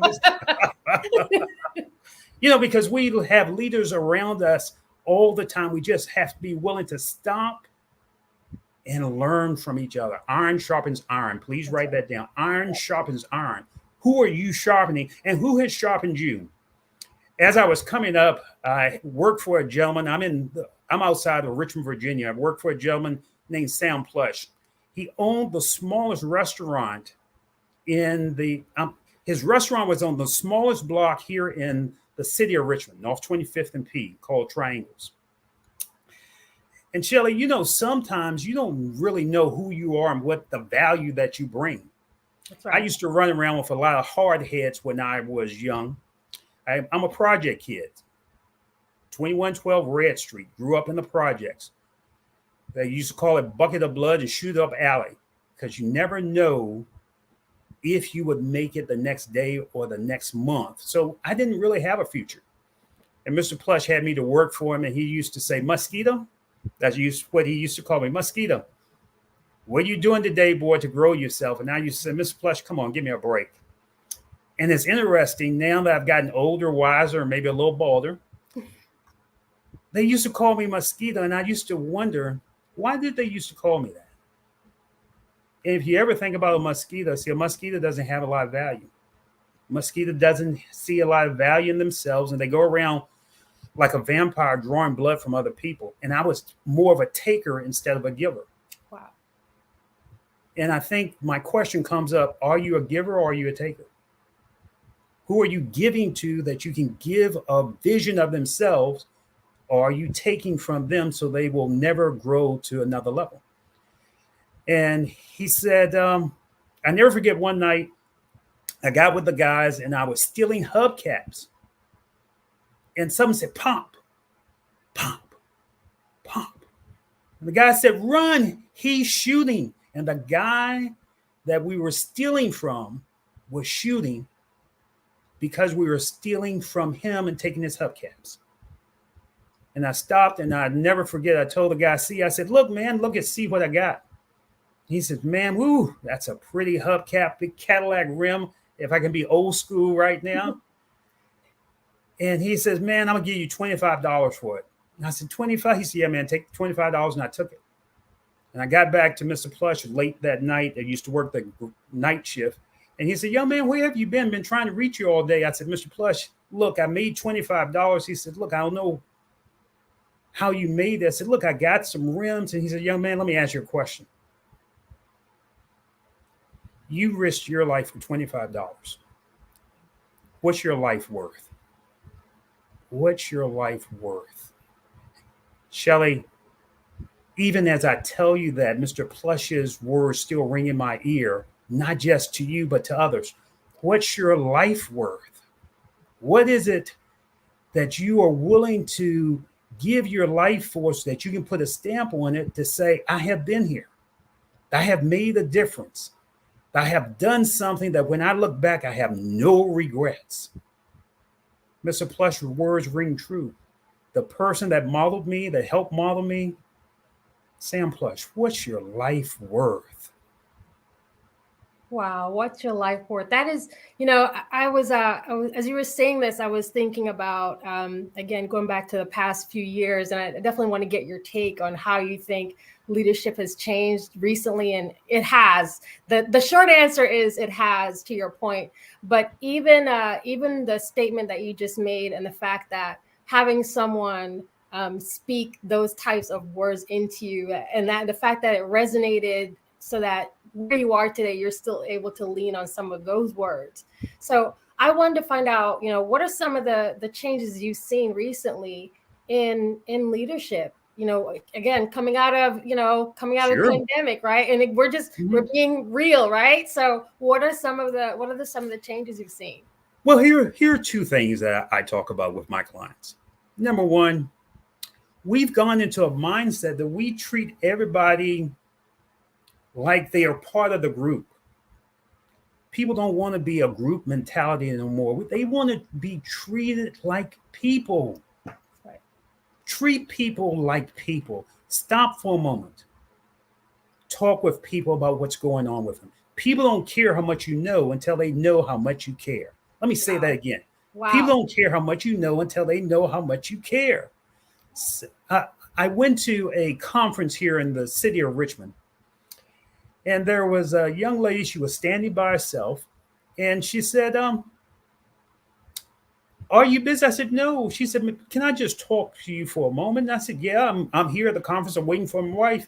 And she went on to how tough her day was, how difficult things had been at the job. And at the end of our conversation, she said, you know what? Can I get your card? Because I just needed someone to talk with, just someone to share my challenges with. And I will appreciate that if we could stay in contact. That lady, see, it wasn't what I gave.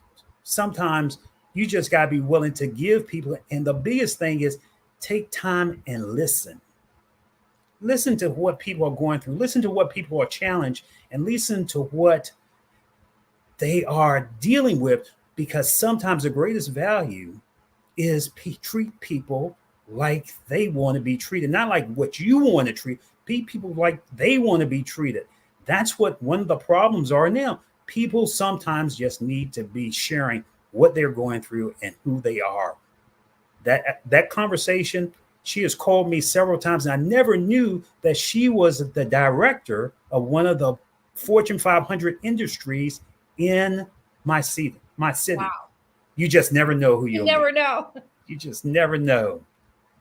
Oh, wow. So listening skills, listening skills in that situation. Also, I'm hearing themes of, so we use some of these words again over the past 3 years, but here Wade is showing you modeling the actual behavior. So I want y'all to pick up on that as well. He's not just speaking, he's actually doing it, which is something that I look for in leadership skills. So, that listening, but also empathy, and being able to just sometimes just giving people the time and the respect as they're, Can we talk about that word? Because that Yes. word, especially, you asked me how leadership has changed. Do we respect each other? Do we respect each other? I worked with a gentleman a few years ago at a local hospital. And he brought me in and he said, Wade, I need you to work with my group. And I said, well, why? He says, well, I think they have potential, but I don't have the ability to bring it out of them. And I have to make a tough decision. See, a tough decision in the corporate world is somebody's going to be leaving. Yeah. And I said, well, his name was Ed. I said, Ed, why don't you let him go? He said, Wade, no, because I know that they have potential and I just need to listen to them to see what we can bring out of them. And I said, Ed, what's the real thing that you want out of them? He said, look, they are hard workers. I respect them for being hard workers. See, sometimes it's the respect that we have of the skill that they have, and we just need to help people develop the other skill to bring them to another level. Shelley, in 2 months after working with them, they became the number one group in that hospital. Why? Because he didn't let them go, because he respected their hard work, that he grew, that their deficiencies of teamwork, of working with each other and understanding what they could do, because he respected them from another level. How well do you respect your coworker?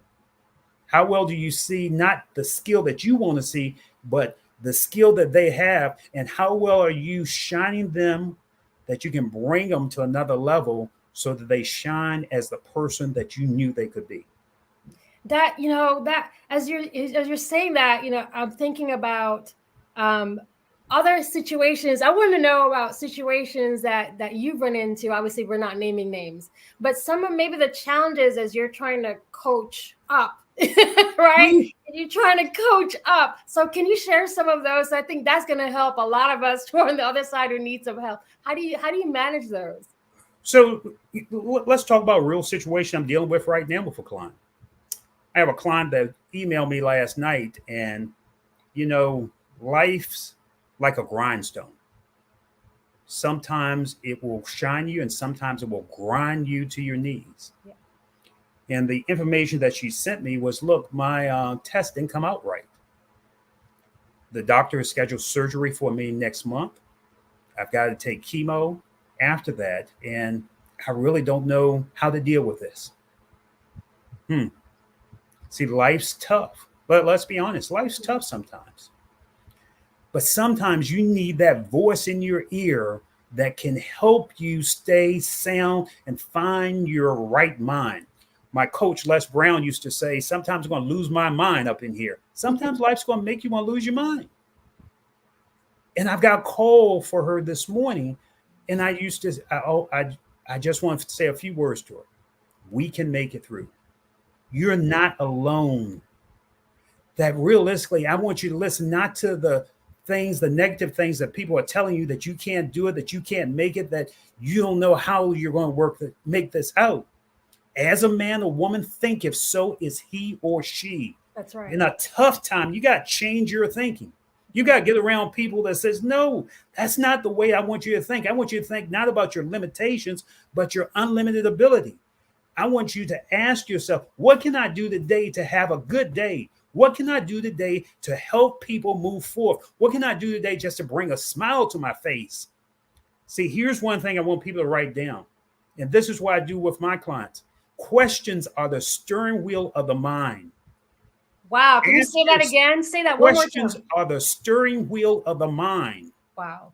You've got to ask yourself a better question in order to move yourself to a better point of taking action. So if you're saying, well, the day's not going to be good. You got to ask yourself, what can I do today at this moment to make the day good? You've got to ask yourself, what can I do to make myself feel empowered right now? So the question I always like to ask is, at this moment, at this point that you're listening to Shelley and Wade, who are you being? Who are you being that you're showing the best in you? Who are you being when you go into the office? Are you going to be the same old worker you came in yesterday, or could you be a better person? And what's the question you need to ask yourself? Who are you being, so that realistically you can say, who do I need to be to pick up the phone and talk to somebody that I haven't talked to in a long time and bring a smile to their face? Who are you being? Questions are the steering wheel of the mind. Wow. And when you're thinking about leadership, and again, for those who are not in, and another thing, again, so this is my hour with Wade, so just bear with me, because while I have him, I've got lots of questions, okay? And a lot of us have these same questions, but when we're talking about leadership skills and leaders and leadership in general, the distinction that a lot of people tend to make is that when we're talking about leaders, you naturally meet an executive. And I think that is where a lot of us trip up. It's not about the job title. We're talking about the qualities and the skills. And I think when you hit on the point about respect, and the example that you gave about that leader who had to learn, or that organization had to learn how just basic respect of the task-driven force, sure. Right? Can you talk a little bit about even that distinction that, again, a lot of us make that distinction, well, I don't have the right job title, so I'm not a leader, versus, it really doesn't matter what job title. You could be a janitor and be a leader. You could be an analyst and be a leader. You can be an exec and be a leader. Can you touch a little bit on that? Sure. Sometimes we need to throw the titles away. Yeah. Titles is what limit us and limit our thinking and our ability to help each other. In one of my businesses, my wife and I run a real estate business. And I often walk in and I will see attorneys and I will say, good morning, let me introduce myself. I'm Wade Randolph. And the attorney said, well, I'm Attorney Johnson. And I'm like, no, that's not. You see, he wears that title, and that title is the limit because he doesn't know how to approach people just like a normal person. Wow. And sometimes the title that we wear, Executive Johnson, Executive Wilson, manager, whatever, here's the question that we have to ask. What if you lost that position? That's right. Who will you be? So can we go a little bit deeper, Shelley? Oh, yeah. Oh, yeah. See, I've been burned out to the clothes on my back. I lost everything. Even lost the job. They told me, no, if you can't make it here, you no need to come back. And because I didn't have a place to stay, I lost my job too. But see, here's the thing that's very important. Who are you behind your words? See, if you lost everything today, how will you show up? How will you be to other people? What are you grateful for this morning that brings out the real essence of who Shelley Jeffcoat is? What are you grateful for today that if you didn't have anything, that you will greet people knowing that you can get back up because you've been down? Who are you behind your words? Because it's our words that defines us. And sometimes we need to look at another words and let go of the title and treat each other like people. So, the reality is it's not about the title. It's about seeing the greatness in you, because when I see the greatness in Shelley Jeffcoat, it brings out and reflects the greatness in me. See, in order to see darkness, you've got to have darkness in you. But in order to see light, you got to be willing to see the light in you. Who can you see, the person that you're talking to today, and the beauty in them, so you can elevate the beauty in both of you? Let's lose the title and look for the essence of who the person really is. That's when you know if you can bring that smile to someone's face and know and talk to them like they matter, you're ready to lead. Wow. The perception and the positioning is like what came to my mind. The perception that we have of others because of the job title. and the positioning and the way that we elevate some, which it really talks to how we respect each other. We elevate some people because of their title, and that, honestly, that doesn't work, because at the end of the day, we're all people. And so I want to find out from you, like, what are some of the unsuccessful stories, or what makes a terrible leader? I did some work here for a department in the state of Virginia. Won't give any names. And when I walked in, the manager said, let me talk to you about the problem I'm having with my people.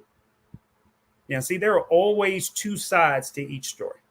And I said, great. And I said, well, let me interview 3 of your people from the department. And he says, why do you want to do that? I said, because I always want to get the full perspective. You see, realistically, in order to solve a problem, you got to look at the full perspective. What's the problem? What's the solution? And what's in between? Most people don't want to address what's in between. Yeah. When I talked with his people, they said, I hate him. Hate is a strong word that I never allow my clients to use, but his people and the team said, I hate him. You ever seen a bald head guy sweat? And I said, how do I solve this? Because realistically, the barrier is in the middle.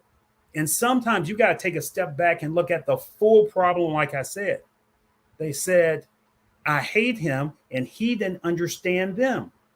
The problem was the communication. Yeah. I think it was George Foreman says that sometimes you're like a blind man and you're waiting for somebody to lead you back to your real essence of who you are. And both people were so entrenched in their position. I was the linchpin that needed to help lead them back to what they could be so they could communicate. How are you communicating with the people around you? How are you listening at a deep level, not just at a surface level? How are you listening at a deep level to each other? Or are you listening at all? See, a lot of people like to talk, but the one real skill is we got to listen, but write this down, listen at a deep level. So I said, let me go out on a limb. Let me bring everybody together.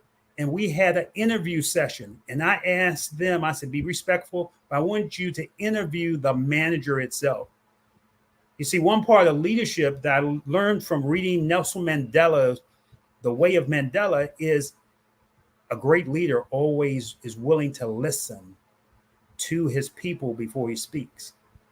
And I asked his group, I said, please ask him any question that you want. And Shelley, I was sweating all the way. You see, sometimes you don't know the answer, but sometimes you got to walk by faith and not by sight. Sometimes you won't know the answer.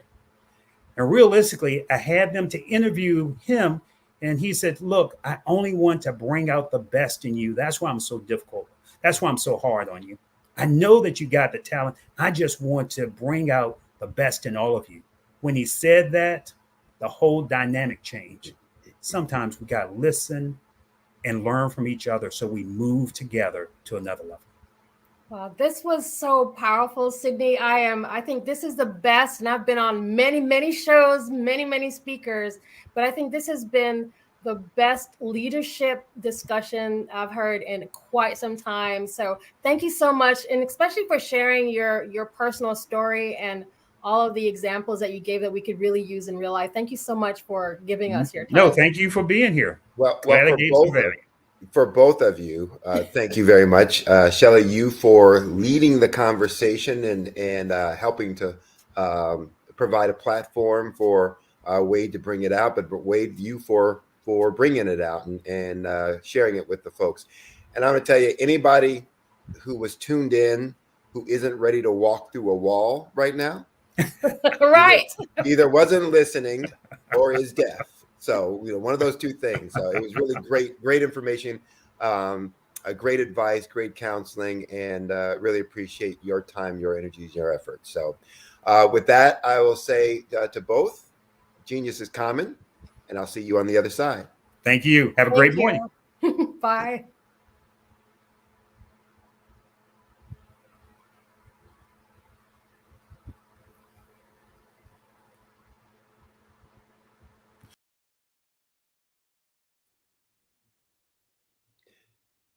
this expo is a fundraiser for students. So you can go to www.blackbusinessexpousa.com to donate to the scholarship fund. Again, that's www.blackbusinessexpousa.com.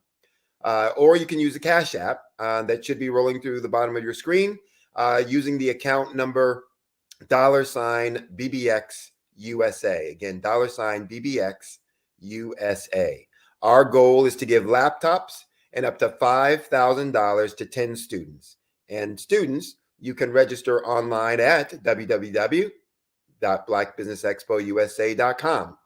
Every dollar counts, so we want to remind you, please donate to the scholarship fund. We want to also take time to thank our Black Business Expo USA sponsors for the month of August 2023. Those sponsors include NC100, Moody Capital Partners, Suede Soul, Lotus Richer Coaching and Training, Carolina, Virginia Minority Supplier Development Council, STEP Management, BHS and Associates, Margie McLean Foundation, Inc., Genius is Common, Earth Essentials, Milani Shani Global, Executive Women's Success Institute, The Quality Coaching Company, Superwoman Business Services, Creative Force Studios, Lee Entertainment, Artistic App Design, Black Business Expo USA. So remember, genius is common, and I'll see you on the other side.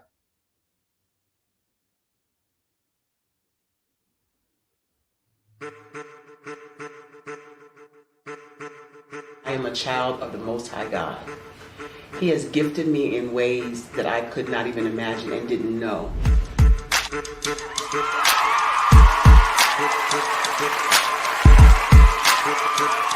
There was a time when I didn't know who I was.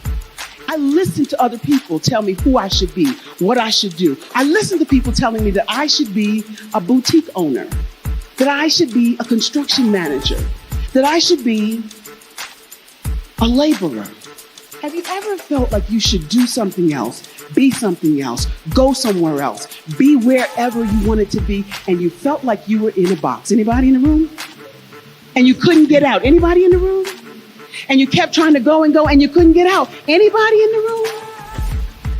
But let me tell you, you need to rock the box. Rock the box.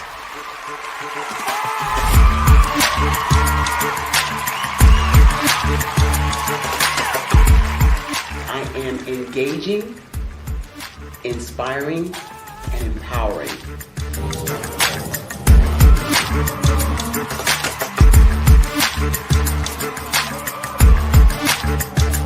I would give you everything I know. Just by touching you, if I could, by osmosis, give you every single thing I've learned, I've gone through, I know I would. We know that's not possible, but as it is possible, I love to share information with people. Some of you out there, people have told you that you can't be, you can't have, you can't do. But I will tell you, like Kingston said, you can, you must, and you will. If it's to be, it's going to be me. You got to say it. If it's to be, it's going to be. If it's to be, it's going to be. If it's to be, it's going to be.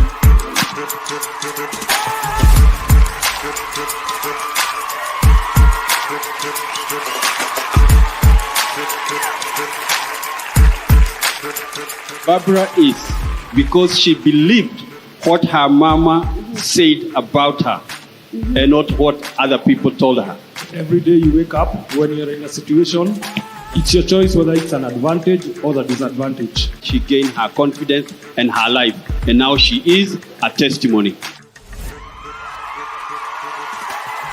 If I can help you elevate yourself, then I feel like I'm elevating my own self as well. What you know and I know together can change the world.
Dr. Eric Kelly III and a host of phenomenal speakers from all around the globe for this 7-day virtual event that you don't want to miss. The mission of the Black Business Expo is to raise scholarship money from kids all the way from high school, all the way from college. The Black Business Olympics is one of the largest Black business showcases in the world. It is an opportunity for businesses and companies to showcase their businesses globally. We are going to be giving away laptops up to $5,000 away to students. Again, I'm Olivia Appleberry, the founder of 2 Cents Finance and one of the speakers for the expo. I am so excited to see you there. For more info, go to www.blackbusinessexpousa.com or call 919-308-9090 and hope to see you there. I am Black business. From the moment I wake until the time I sleep. Yes, I am Black business. I am Black business. Tell me, are you Black business? I am Black business. Do you support Black businesses? Listen, I support Black business because I am Black business. Black Business Expo. One of the largest business showcases in the history of Black business in the world. The world! Sign up today at www.blackbusinessexpousa.com or call 919-308-9090. I am Black business. I am Black business.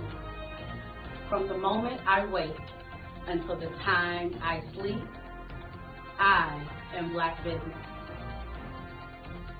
I am Black business. Are you Black business? I am Black business. Do you support Black businesses? I support Black business because I am Black business. Black Business Expo, one of the largest business showcases in the history of Black America in North Carolina. Join Dr. Eric Kelly III and a host of phenomenal speakers from all around the globe for this 7-day virtual event that you don't want to miss. The mission of the Black Business Expo is to raise scholarship money from kids all the way from high school, all the way from college. The Black Business Olympics is one of the largest Black business showcases in the world. It is an opportunity for businesses and companies to showcase their businesses globally. We are going to be giving away laptops up to $5,000 away to students. Again, I'm Olivia Appleberry, the founder of 2 Cents Finance and one of the speakers for the expo. I am so excited to see you there. For more info, go to www.blackbusinessexpousa.com or call 919-308-9090 and hope to see you there. I am Black business. From the moment I wake until the time I sleep. Yes, I am Black business. I am Black business. Tell me, are you Black business?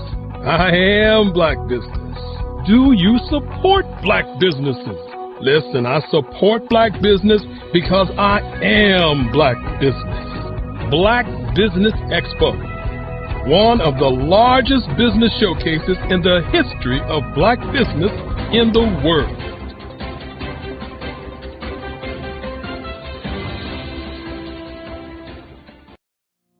Did you know that approximately 333.34 million businesses exist today, according to a report from 2021? And you may be one of those businesses, or maybe you're not in the business market yet, but you're aspiring to be a business owner. Well, guess what? you're in the right place at the right time. Because let's face it, everything is about timing and opportunity. Hi, my name is Dr. Lotus Richey, and I'm the CEO and founder of the Lotus Richey Coaching and Consulting LLC, along with the Lotus Richey Ignite Show. 15 minutes of success with Dr. Lotus Richey, as well as books to boom your business and bring who you are. And today, I want to bring this amazing message to you about the Black Business Network and the Black Business Olympics. See, the Black Business Network and the Black Business Olympics is designed to help people just like you, that's right, that look like me, to take their business to the next level. Not just in your front yard or your backyard, but globally. The Black Business Network and Black Business Olympics is designed not to just help you survive, but to help you thrive. So join us today as we come together with businesses all around the world to support our students, our children, our young teens, our young entrepreneurs. What we do is we come together to help raise funds for students who are aspiring to be business entrepreneurs, who are aspiring and who are thriving in college. We endow them with a wonderful opportunity to gain scholarship of either a laptop or several thousands of dollars.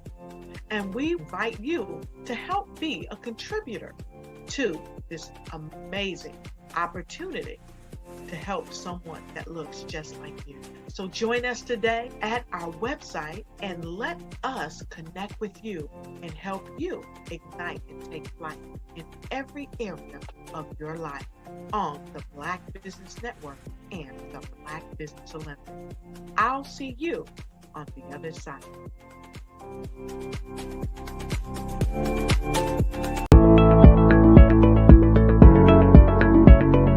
Prepare for what's coming and dominate in economic winter.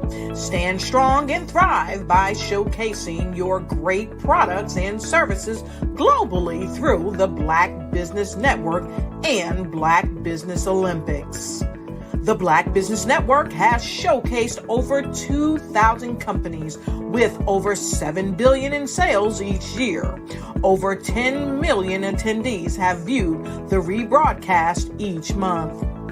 Through the Black Business Olympics, unique styles of business training and mentoring are turning students into business owners and entrepreneurial warriors who will dominate in any economy.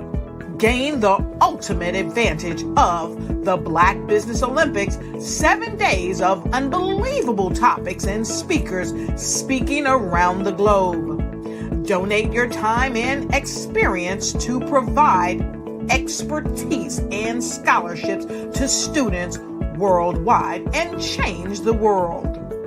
Now, more than ever, new insights, tools, strategies, and capabilities are needed. This is your chance for a major presentation to the world. Fill out the form and join the more than 2,000 speakers who have presented to over 200 countries. Join the Black Business Network streaming live into the Metaverse, STEM City, Black Multiverse Enterprises, Hulu, Amazon, YouTube, iHeartRadio, Apple, Facebook, LinkedIn, Pod TV, IBM TV, Spotify, and Google Podcasts. Sign up today. Spaces are limited, and we will see you there.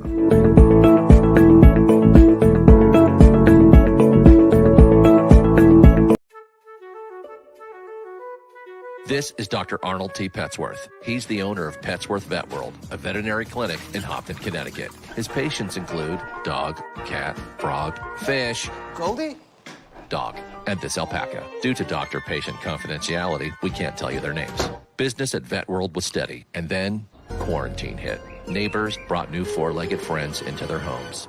Bunnies. Bunnies everywhere. Dr. Petsworth welcomed these new patients with open arms. The only problem? There were more appointments than he could manage. That's when Dr. Petchworth turned to his American Express business card, which offers spending potential that's built for his changing business needs. He decided to hire a new assistant, Julio, and with spending power built for business purchases, he used his card to furnish a new exam room. Together, Dr. Petchworth, Julio, and American Express Business made sure all the pets of Humpton got the love and care they deserve. And everyone was happy. Get the card built for business by American Express.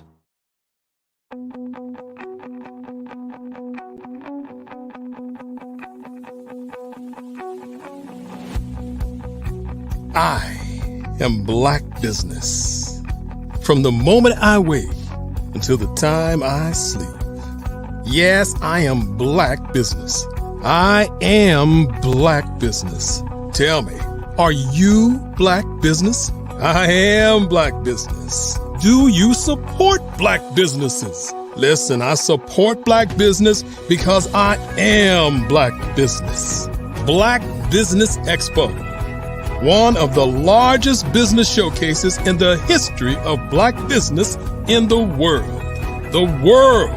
Sign up today at www.blackbusinessexpousa.com or call 919-308-9090. I am Black business.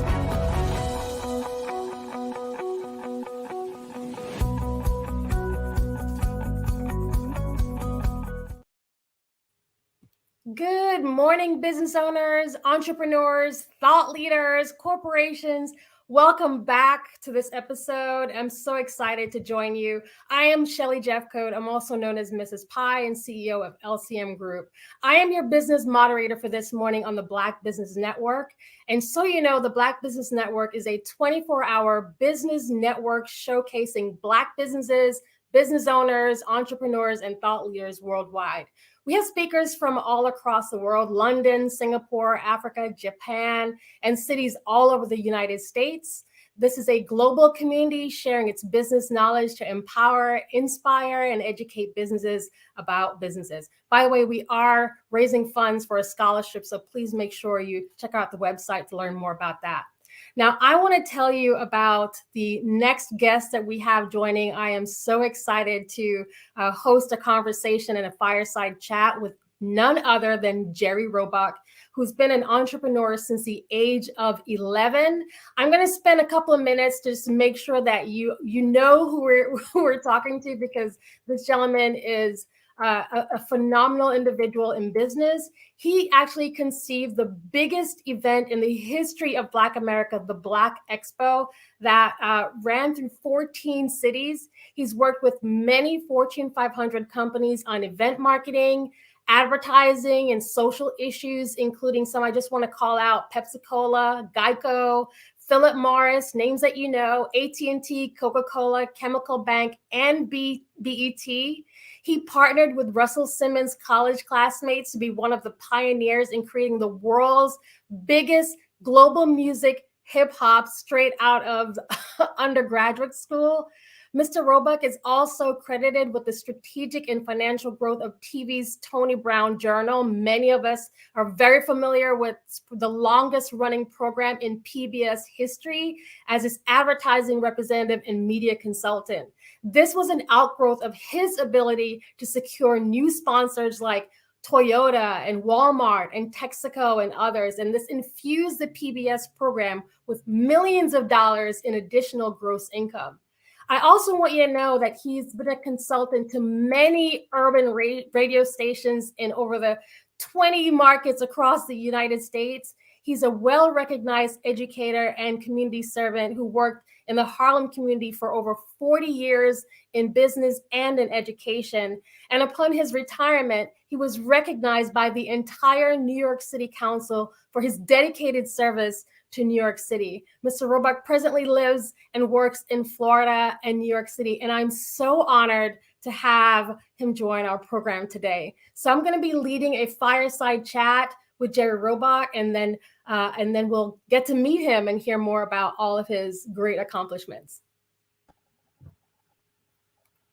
Well, that was a great introduction. Thank you very much. Thank you very much. I'm glad to be here to be able to share my story with the listeners, viewers, And it's always important, I think, to share the experiences that one has, because you never know who you inspire. That meant a lot to me in my years in education, working with young people. And even today, many years later, I hear from many of my former students about maybe a conversation I had with them, an interaction that I had with them, a book that I asked them to read, and how that one little instant inspired them to make a decision in their life 10 years out of high school, 5 years out of college, whatever, that has made them the person they are today. So I really always enjoy sharing my story, but also just experiences that I've had with people. I appreciate that. Your journey, and again, for those who are watching us live, and many people are going to be watching us on the replay, I think this is a segment you want to also have your teen entrepreneurs listen to, okay? Because I think you're going to pick up some tips. I wanted to find out, so you started in business at age 11. How did you do that? What propelled you to do that? That's a very young age, and it was a long time ago. I'm not going to give my age away, but let's just say it was over 5 decades ago. But I had moved from living in one location in Harlem, which I'm going to circle back to later. I grew up in Harlem most of my life. This was a house that my grandfather owned on 128th Street between Madison and Park Avenue. The city decided at a time when there was a lot of migration still going on to New York City from African Americans coming from the South to the North, that they were just running out of not only housing, but also space for schools. And so they needed a big middle school in Harlem, in Central Harlem. And it was on the block that they wanted to take over this whole block to build this new school, state-of-the-art school in New York City at the time, which was going to be air conditioned, no windows, etc. So what eminent domain is, they declared eminent domain. My grandfather had passed on, but I lived in this property with my parents, and then we had renters in the property as well. So the city made us move.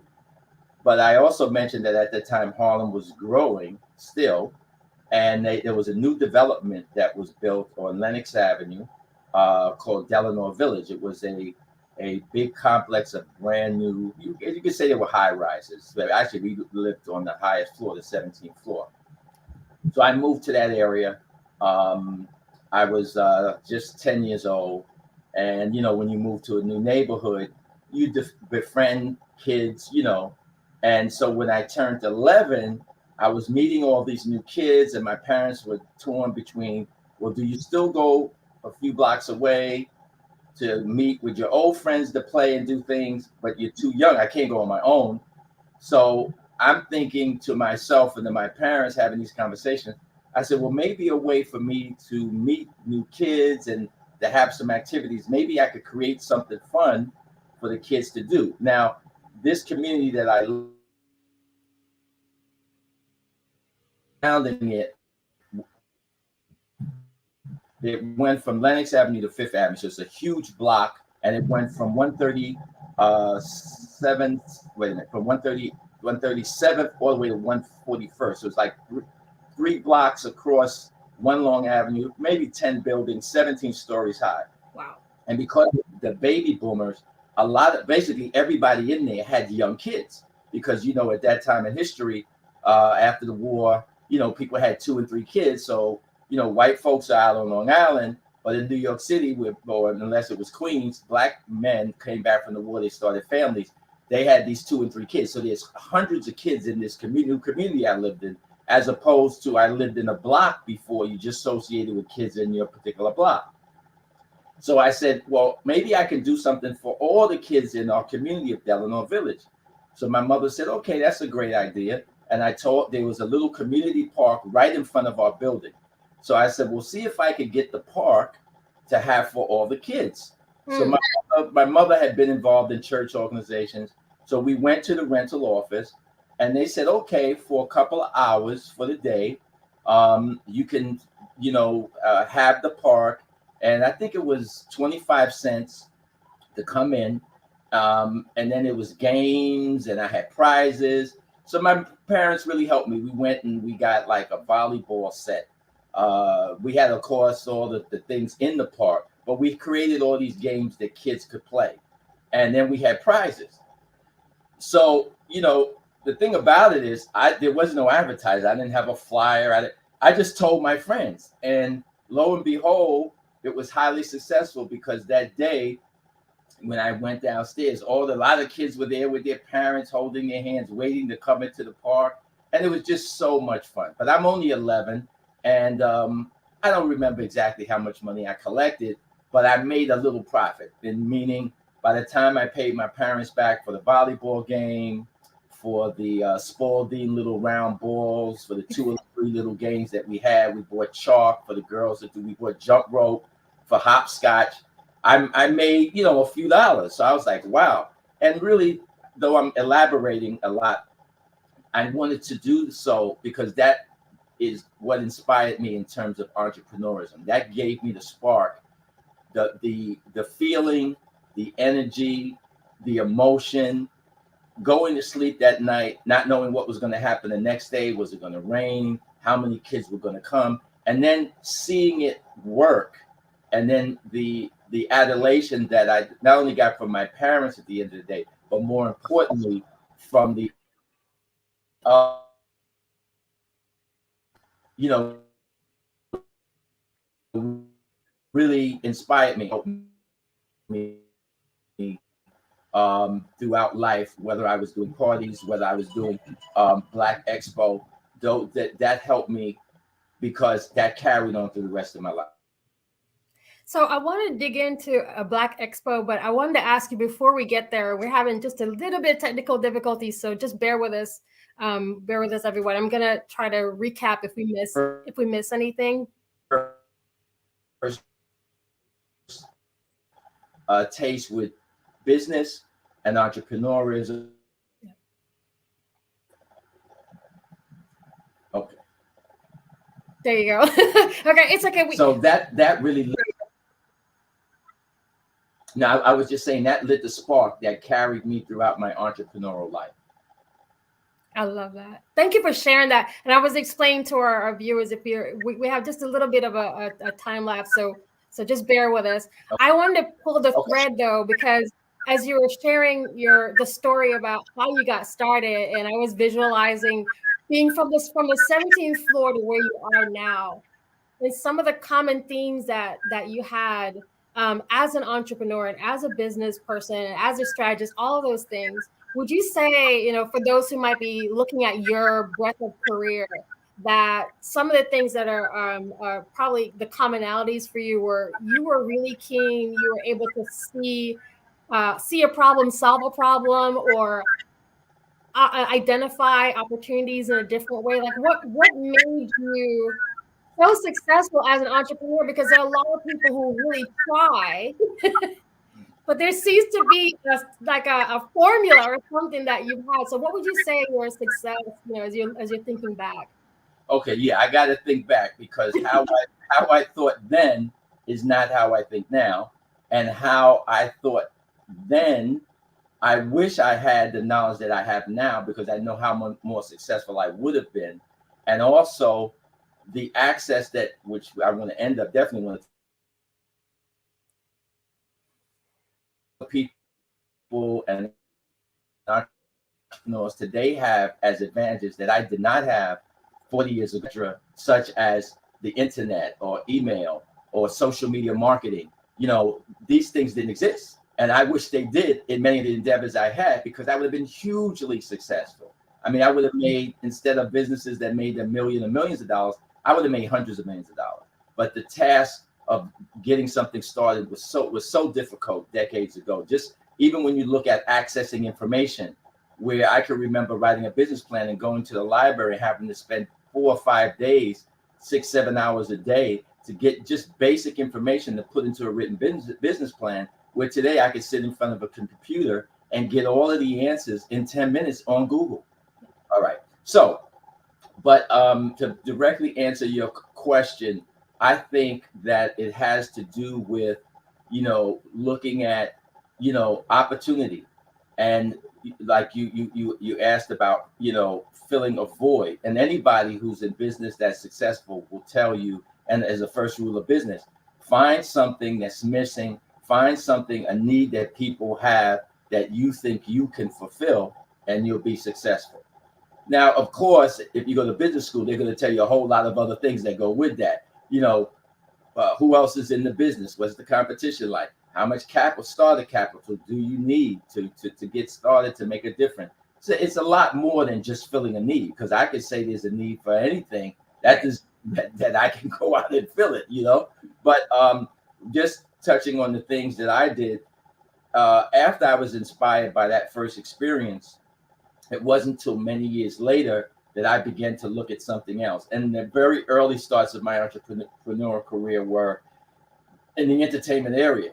So my next experience, though it wasn't just me, was I befriended in my building. I'm meeting all these new kids, and about a couple of weeks later, I'm in that park, the same park, and at that time we used to play with toy guns. No, I'm glad kids don't do that anymore. But back in that era, you played, if you had a gun, you played like cowboys and Indians. You believed that you were a cowboy, someone else played the Indians, or you played army soldier.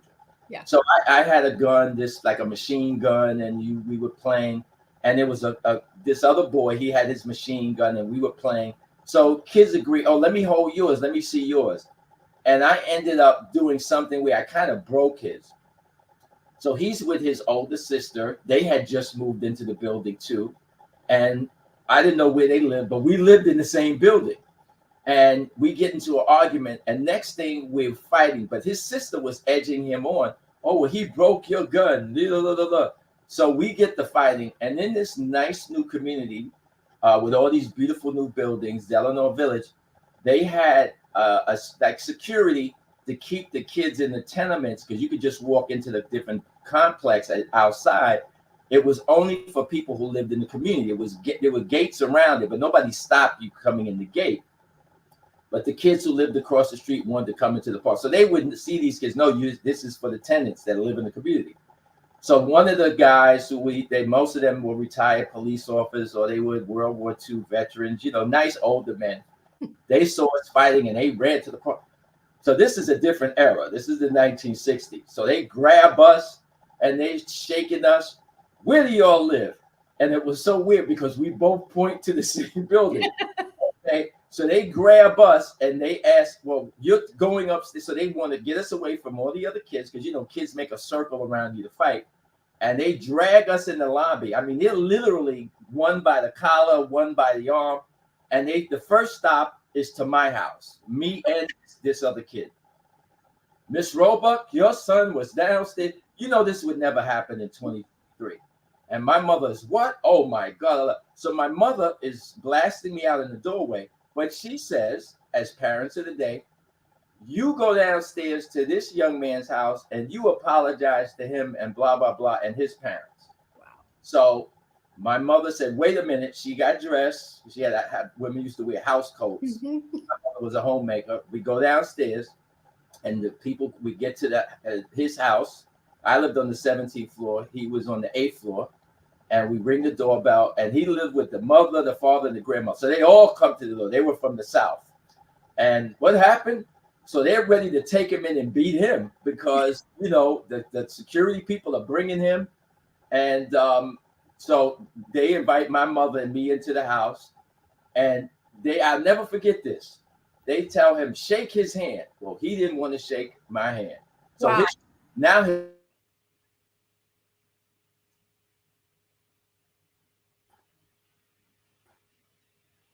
He says, you shake his hands. So then he shook my hand.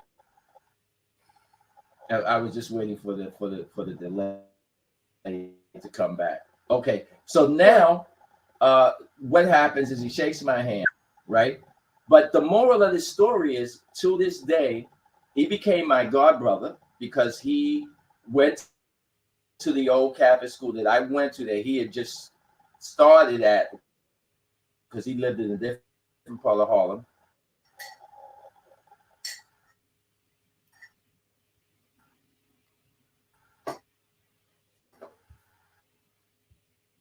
and he ends up becoming a Catholic. I become his god brother, and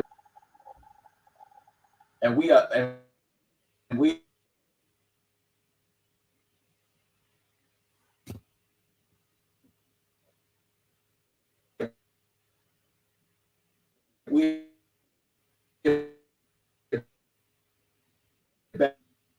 best friends to this day. As a matter of fact, he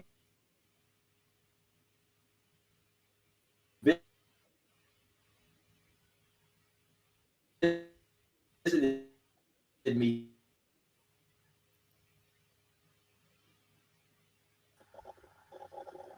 Yeah, so I mentioned that because, you know, when you talk about different things that were impactful in life, that sequence was important because his older sister, that now becomes my friend, she was involved in the Catholic Youth Organization, which used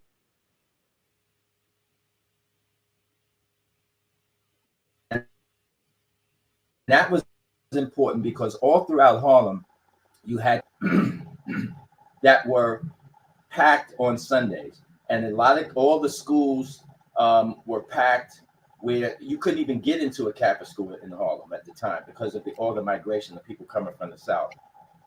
And these dances, the high school kids would have these dances where different kids from Harlem would go to these dances in the church basements. Well, one of these dances, she asked my god brother and me, who's her brother, and now she's my god sister. This is a few years later. I need somebody to work in the coat room.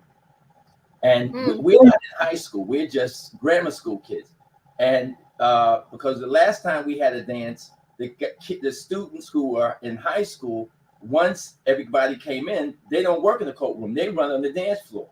And you can't go on the dance floor. So you got to stay in the coat room. But you'll be paid, you know, $5 or something. So we said, hey, great. We could be around all these high school girls. So we go, and I experienced seeing several hundred high school kids pay money to come into this party at this church basement. I hear all this music by Smokey Robinson and the Temptations and Diana Ross. I see the teenagers dancing, and I'm just fascinated. And this is in the era where there were Victrolas, where on the stage in the auditorium, they would put a 45 on the turntable, and they would put the microphone over the PA system by the speaker on the turntable and play the record, and the kids would dance. And, you know, it was just like, I'd never seen anything like that. But what really got me excited was at the end of the night, because I'm there with her. So all of the students on the committee, they start counting up all the money, and they're excited. And they're like, wow, you know, we grow $600. This is like thousands back in the 60s. And the coat room made this, and we made this off the sodas. And I'm like, wow, they are rich. I'm like, wow, they get to keep all this money. So on the way home, she said, no, it goes to this. But I'm like, what if I did this and I could keep all this money? I'll be rich. That's right. You know, so that inspired me. I said, when I get to high school, I'm going to do a dance or a party, but I'm not doing it for no organization. I'm going to do it for myself because I want to be rich, you know, because I'm this little 7th grade kid or whatever. So this is so now when I get to high school, I go to Catholic high school. I had to wait till my sophomore year, and I get involved in the same committee to learn the intricacies of doing these parties, these dances. I was only involved for a year because the high school I went to, and what we used to do then, as I went to all boys high school, so we worked with other all boys high schools. One was Powell Memorial. That's where Kareem Abdul-Jabbar went to high school. He was named Alcinda back in the day. And we worked with girls' high schools to get them to come to our high school, to our high school dance. But it really prepared me. And though marketing today is totally different, how to make a flyer, how to go around to the schools and give out flyers, how to talk to people, be it a band that we were going to hire, all the things that I needed to know, which helped me throughout my career in marketing. And people would say to me, well, weren't you scared to go talk to this person? How did you approach this person? Well, I learned that in those early years when my assignment with my high school was to organize everything for our high school dance. Now, we didn't necessarily need security, but I had to hire the band. I had to, make sure that we had students on the front door, students in the coat room, that we had students selling the sodas. I was in charge of putting everything together. And I guess those leadership skills, those organizational skills gave me a lot of confidence, so that as I developed my checklist and, I made sure everybody was on their post. It was almost like not only being in the military, but I would say delegating responsibilities to other people. Yeah. So when I get to I did this for a year, and then I didn't do anything in my junior year. When I get to my senior year, now I'm going to fulfill my dream, which is to do my own dance, my own party. So I go and I rent, which I couldn't do it myself, a church basement in Lower Manhattan, which is St. Paul's Church. They have a huge basement that holds like 1,500 people. And unfortunately, when they agreed to rent me the place, but there was one problem. I wasn't 18. I couldn't sign a contract. So I had an older brother, was a police officer. I convinced him. We go down there to the church rectory, and he says, "Oh, I went to Cardinal Hayes High School," and he shows his, "Oh, you're a police officer? Yours older? Oh, of course, here's the contract." So my brother signs it. Still to this day, I have the tickets that I made up. The name of my party was going to be called, remember Sly and the Family Stone? There was a song they had out, was very popular that year. It's called A Family Affair. And my party was going to be called It's a Family Affair. And I had the tickets printed, and I'm about to go to my school and start selling them, giving it to friends to sell to their friends. And my father, because of my brother mentioned it, got wind of it. So my father calls a family meeting with me and my brother, and he says, "You can't do this. You're not 18.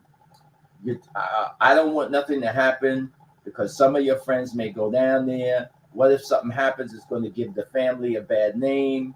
My father was involved in the Catholic Church in a big way. I don't want to get off on that, but he did things with Dr. King, raising money for Dr. King. Wow. Because my father got the Catholic Church involved in the civil rights movement. And he was like, "No. So when you get 18, you can do something on your own." And he lashed out at my brother a little bit because, "Oh, you should know better. He's not of age." And I was pissed at my father. But what could I do? I'm living in this house. So that was the end of my entrepreneurial dream for my senior year in high school. But at this time, what I did with my girlfriend, there started to be parties around New York City at, you wouldn't call them clubs, but different places that were like a club. And I started going, and it kept me inspired. So when I became a freshman in college, after I did make my 18th birthday, there was a club in New York City called La Martinique. And this is pre-disco. There wasn't called discos then, it was just parties. And I went down there and I talked to the owner, and they looked at me and they said, "Well, you're kind of young." I said, "Well, I'm 18. I can sign a contract, and I want to do a party for college kids," because I had just started college. Now I'm a freshman. And they said, "Okay, but our place is open on the weekend, so we don't rent." I said, "Well, I want to do something the day before a holiday." And they're like, "Well, who's going to come on a weekday to a party?"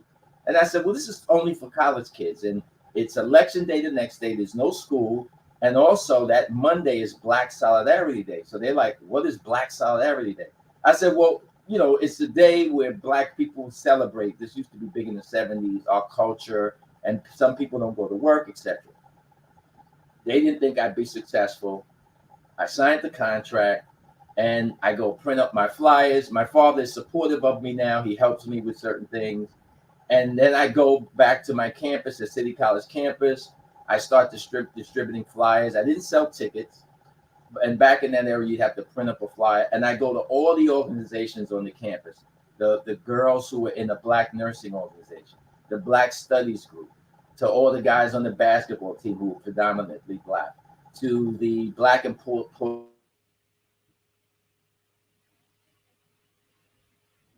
all the fraternities. And I would just get, "Oh, give me that." And so I just use all this promotion. Then I had friends in high school that went to different colleges in the city. So I had friends that went to Hunter College, Baruch, Man, so I would call them on the phone. Hey, you know, I haven't talked to you since, you know, high school. How's Hunter? How's your college? Oh, it's good. Well, I'm doing this party. Oh, you are? Well, come down and meet me in the lounge at Hunter at around 12 o'clock and bring a bunch of flyers and I'll give them out for you. And you can meet all of my friends that I've met at this college. So I would go to the different colleges when I didn't have class on a particular day. And I even had to print up more flyers. I must have given out thousands of flyers. So now it's the first night of my party. I don't know what's going to happen. All the butterflies come back to me of when I first was an entrepreneur, age 11. And I remember telling my brother, and this is weird, this may seem strange, the club opened at 8 p.m. and closed at 2 o'clock, which is weird for New York because years later, clubs didn't open till like 10 or 11 and they closed at 4 or 5, and nobody came out until midnight. But back in those days, parties started early. And I told my brother, well, it's going to start at 8, but make sure you're at least there by maybe 7:30, no later than 8:15. So I get down to the club, and it was a downstairs on 57th Street, mid-Manhattan. And I remember my sister was in the box office, and the owner comes to me and he says, come upstairs. And when I go upstairs, there's a line down the block. Wow. And what was amazing is that it's only like 8:15 and my brother's not even there. So now people are coming in, it's going on 9 o'clock. And I remember one of my friends from school who had said to me that day, I don't think it's going to be that packed. You gave out a lot of flyers, but I don't hear a lot of people on campus talking about it. So he's online waiting to get in. And then he gets downstairs and he goes, I can't believe all these people here. Oh man, look at the girls, look at this. So they actually, by about 9:20, they had to close the doors. There's no more room. Nobody else. Wow. So one of we call them bouncers, he comes down the stairs, he asks for my sister. He says, excuse me, there's a guy upstairs.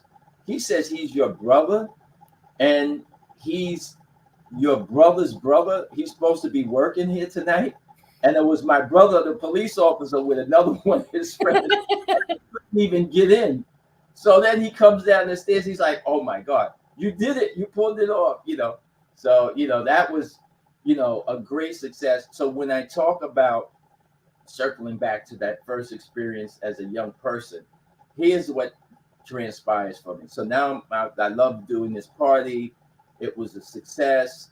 Even later that night, people from my campus, City College, are, wow, this was a great party. There's people I didn't know that went to Hunter College or Brooklyn College that, you know, they were coming in and they're seeing me, oh man, when's your next party? When's your next party? But when I went back to my campus that Wednesday, City College is a big campus. It goes over, I would say, 15 city blocks. And sometimes I had a course at one end of the campus. I'd have to walk to the other end of the campus. So you're talking about maybe a 10-minute walk and then in between classes.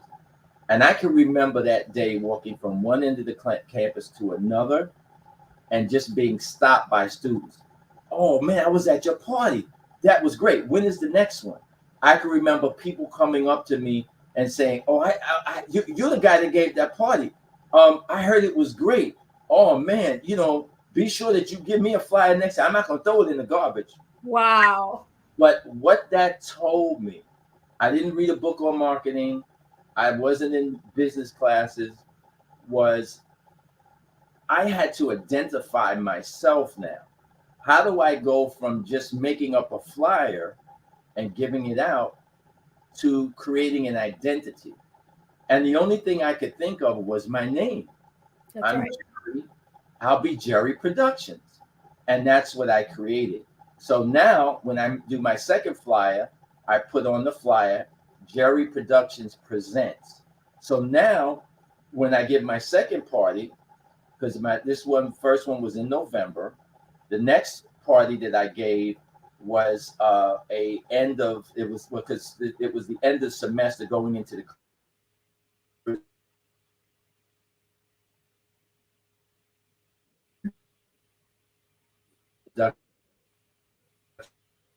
Presents.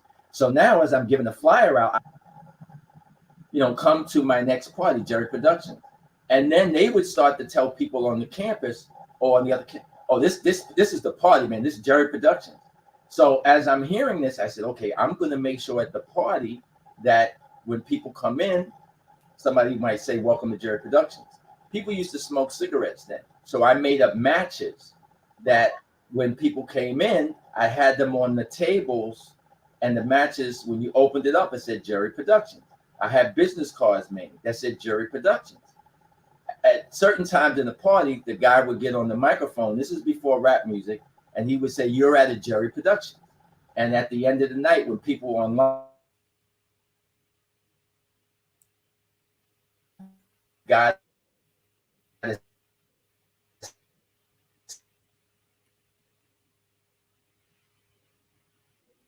thing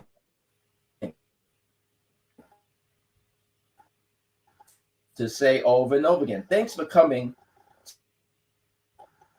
Thanks for coming to a Jerry Productions, or you partied with Jerry Productions tonight.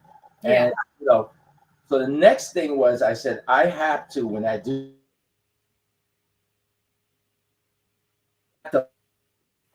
let people know that here, when is the next, when I have something in the future, which was going to be now in the spring semester, I'm going to have my next party ready, so that night I'm giving them a flyer and say, hey, here's the next one. Take it home, put it on your wall, which people used to put it on their wall or wherever, their bulletin board, and share it with people. And then also with that, by that second party, back then, this is going to seem really strange, we used to have what's called a mailing list. So people would come in, I'd have a card, and they would put down their physical address. Nobody would do that nowadays, but they put their name, their address, apartment, zip code, and I collect the cards. At the end of the night, I would have a student do that. And then when my next party came, I would write out the addresses, me and my girlfriend, and we put 2 flyers in it, and we'd mail it. That's a mailing list, right? Yeah, snail mail. Mailing list.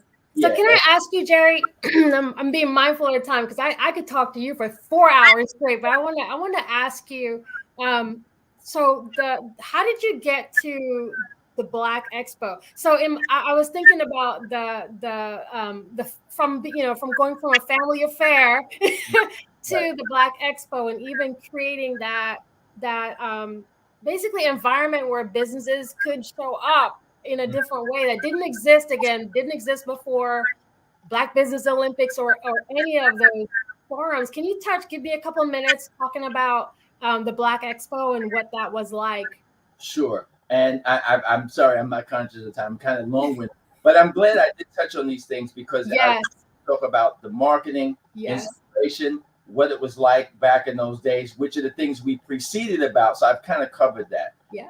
Learning that experience of doing the parties. Then I met Russell Simmons in college. He was younger than me. We did some parties together. That was the evolution, the beginning of rap or hip hop music, with Curtis Blow, also went to City College with us. Grandmaster Flash, who we took out of the Bronx, there was no Grandmaster Flash in the Furious Five. He was just Grandmaster. He was a DJ. And also you probably heard of Kid Capri. I took him out of the Bronx. So we were doing a different evolution of parties post-disco, because disco came a few years after I started my parties. And then we were starting rap in the early, let's say late 70s, early 80s, right? Yeah. So from that, I had now begun to interact with a lot of Black businesses in Harlem and my Black community in New York City. Printers, graphic designers, people who did commercials, people who made items and clothing, people that did marketing. And many of the times I interacted with these business people in New York City, as big as it is.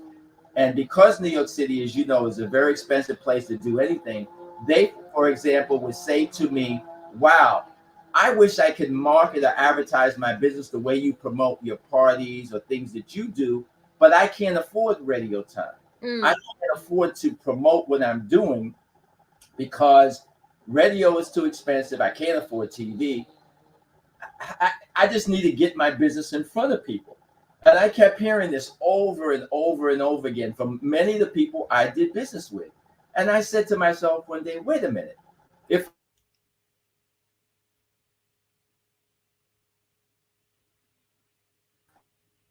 in front of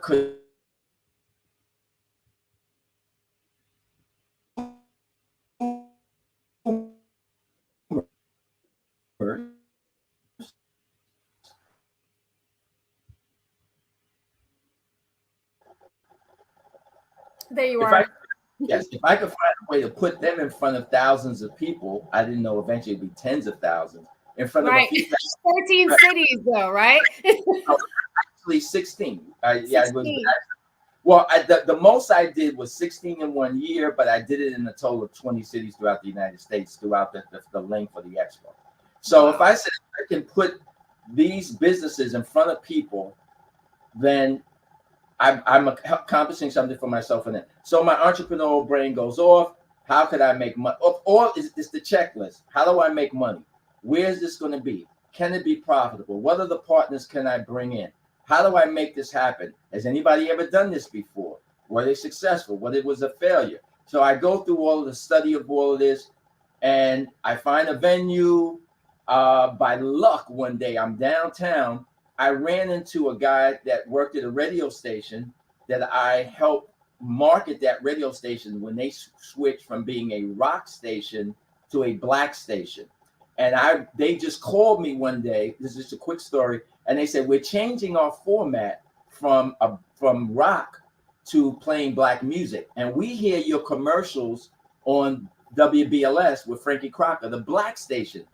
Would you come down and talk to us, and we can maybe help you with some ads and give you some free commercials? Wow. We want to know more about the black market. So I went down there, and this is the same guy that calls me. And just quickly, when I was doing these parties, I had a new hotel I was going to do a party at. I didn't know the name of it. I said, in marketing, I can't just say I'm doing a party at a hotel ballroom. Right. I can name the ballroom something. I named it the Sesame. And the program director comes in. It's going to be the first party. And he says, that's a great idea. He said, you know, Kool and the Gang has this new record. And it starts out Open Sesame. Wow. We'll create a commercial. And at the beginning of the commercial, since you're going to open this new club in the hotel, and it'll say Open Sesame. So now the commercial comes on. Jerry Productions presents the new club in Times Square in New York City, the Sesame. And then the Kool and the Gang record came on. Why, 2 or 3 days later, I'm walking around campus. Everybody's running up to me. Oh, I heard this commercial on the radio. So that helped me create the relationship with my first radio station I work with. Anyway, this is years later. I bump into this guy on the street, the same guy. And I says, wow, it's funny I would bump into you. I had this idea about doing this expo thing to help black businesses and blah, blah, blah. And here's my idea. And the same way I helped him, he says, I like that idea. Come down to the station tomorrow. We got a new general manager. Why don't you pitch him on your idea and let's do it? I go to the station. I pitch the general manager. This is a year before the first expo. And he says, we're behind you 100%. We'll blow this thing out in New York City. We'll go all over the radio. And that was the first expo. Now, that was in 1988, but we didn't do the event in 1989. And it was a huge success. And once again, the pitfalls the night before are, I sold all the booth space out, but I don't know if people are going to come because people in New York City, they didn't know anything about no Black Expo, but I got a big audience to draw from. And I wake up that April morning, it's April 11th, and I look out of my window and it's snowing in April. Wow. And I was like, oh no, of all days, it's going to be a failure. It's snowing in April. Nobody's going to come now. So I go down to the venue. Luckily, by, I would say, 10, 11 o'clock, it stopped snowing, so it was a dusting. But still, the snow in April is bad. But people came out, and that Sunday was sunny, it was beautiful, and it was jam-packed. And I had the same experience with the expo that I did with parties. At the end of the expo, the exhibitors were coming up to me. Oh, this is great. When is it next year? Oh, well, I heard about this expo. I'm from Philadelphia. You need to bring this to Philadelphia. Oh, you know, I called my cousin on the phone, and he has a business in Atlanta, and I was telling him about this thing. You should do this in Atlanta. So all of that inspired me. And of course, the way my brain worked, I would say within 48 hours, after I rested, I was like, I could actually do this in other places. And 2 weeks later, I was on a plane to Atlanta to meet with some people I knew there to plan on taking it to Atlanta. One of the people who worked at the radio station at the time in New York, who was the promotions guy, he was recruited to go to a station in Philadelphia. So he called me and said, hey, I'm not at KISS anymore. I'm at Power 99 in Philadelphia. I want to set up a meeting for you to come down here to set it up. Then I knew some people at DC, and they said, oh man, I heard that you did this expo in New York. I know the guy that just bought the radio station here in DC, and he's actually from New York. I can set up a meeting with him if you want to come down to DC. And so that's how I went from one city to 4 in 1990. So the second year I did New York, Philadelphia, Washington, and Atlanta. Wow. I'm mindful of the time, and I don't want us to get kicked off before I ask you this question. So we have a lot of entrepreneurs and small, medium business, large business. We have a lot of folks who are watching and definitely learning. I think this is a masterclass in just being a business owner and kind of following your vision and executing on it. And I wonder if you had any encouragement for those who are maybe they're new to business. But just any encouragement or motivation or a word of advice that you'd be willing to share with us. Sure. Well, in terms of, advice and motivation, first of all, you could read a book, but there's nothing like experience. There's nothing like taking the dare. So if you want to do something as an entrepreneur, I would say, number one, get your feet wet, but do it on a small scale. Have a backup plan, and just go for it. If you make a mistake, it's okay. People learn by their mistakes, and there's nothing wrong with falling down as long as you get back up. And, as anybody starting a business, whether you read a book or you just heard it, most businesses within a 5-year period, they fail. It's over 90+%. But it doesn't mean that your idea wasn't a good idea. It doesn't mean that you should give up on being an entrepreneur. So whether you have a job or you go back to working on a job, you can do your business at night. You could do it on the weekends. No matter what it is that you want to do, get your feet wet, jump in. There's nothing wrong. I've done a lot of things in my business career. I've made a lot of money. I've lost a lot of money. I've had to shut businesses down. But because I took the opportunity that was presented to me, I was successful. Now, unfortunately, I don't know if I'm getting here in closing. Excuse me. Oh no, I've just checked. We have time. Keep it coming. So, I went from doing parties, promotions, Black Expo. I had one of the first Black credit card companies, the Black Expo credit card with Key Bank. I had my own decorating company where I was doing my own shows and did a few other shows at convention centers for some other organizations. I was involved in the apparel business, doing uniforms for schools. I did, as you mentioned, some marketing for PBS. Well, actually, it was Tony Brown's Journal TV show. So Tony Brown did the expo for me around the country. He was one of my speakers, along with Dick Gregory and many other people. And oddly enough, during my peak years at Black Expo, I could not help him directly because though Black Expo was originally sponsored by Pepsi, I switched to Coca-Cola. And Tony's Brown's Journal was sponsored by Pepsi. Yeah. So he could do the expo, we could be friends, but we kind of couldn't do business together. But eventually, he did ask me to help him once his relationship with Pepsi was winding down. And I was able to successfully keep his show on the air and take him from having just one underwriter, which was Pepsi, to having ONDCP, which is the National Office of Drug Control Policy out of the White House, as an underwriter, Walmart, Toyota, and get him 3 sponsors of his TV show, which helped him upgrade Tony Brown's Journal TV show and keep his show on the air for a very long period of time.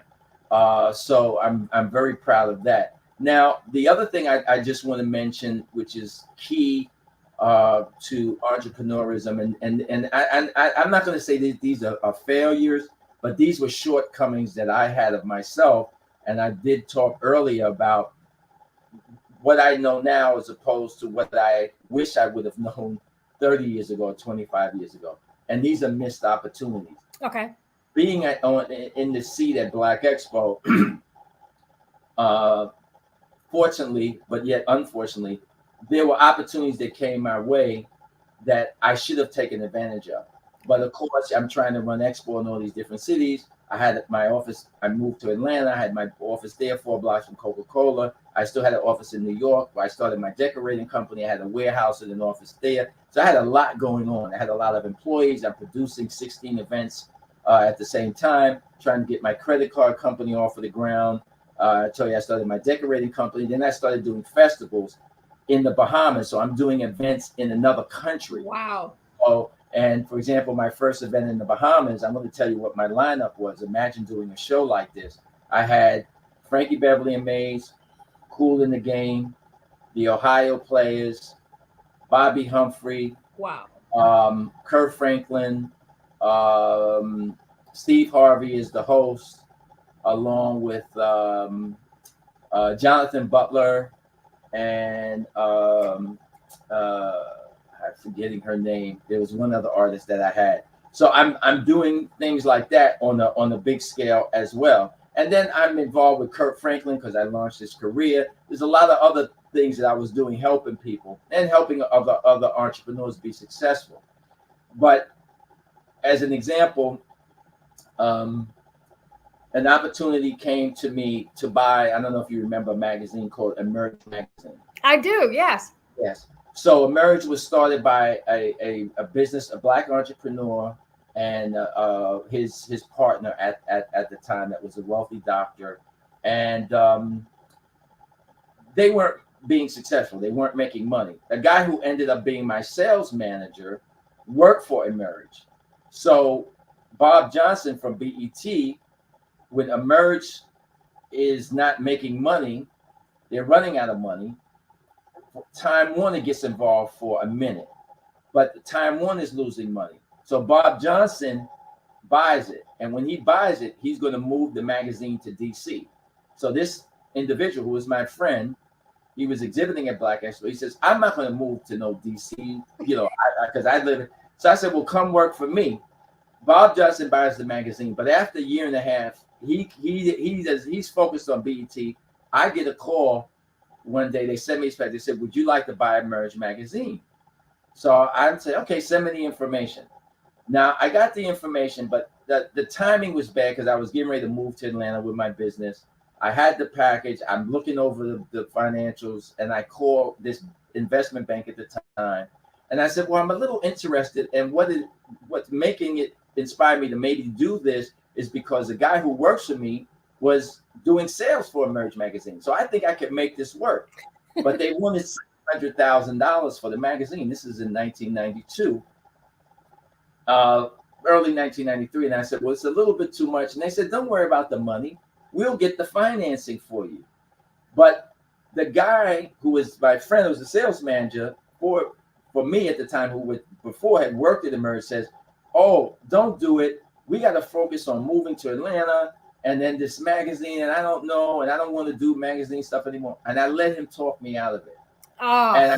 And I regret that to this day for two reasons. Number one, I think I could have made Emerge successful, even though today it wouldn't exist because you know what happened to magazines. Yeah. But yeah. Black Expo, I could have put Black Expo out there more.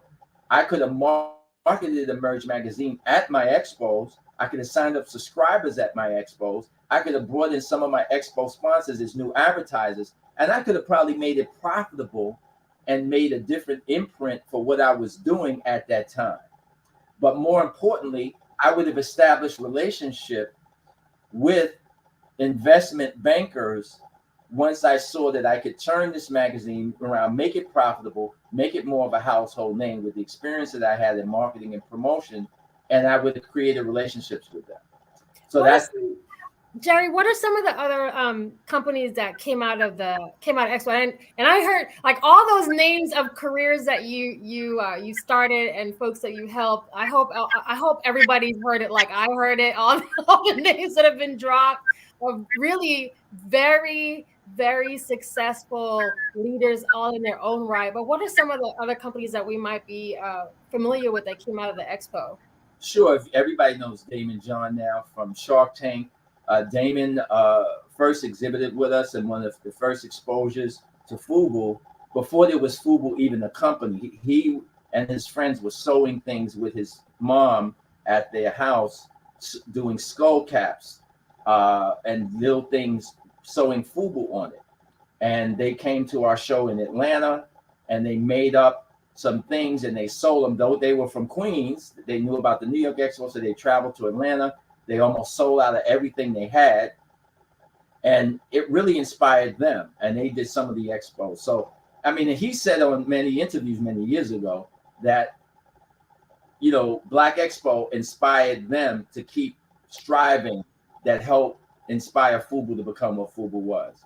Cross Colors Clothing, which started the urban clothing trend. So out of Cross Colors, you got Sean John, you got Fat Farm, you got Rockaway.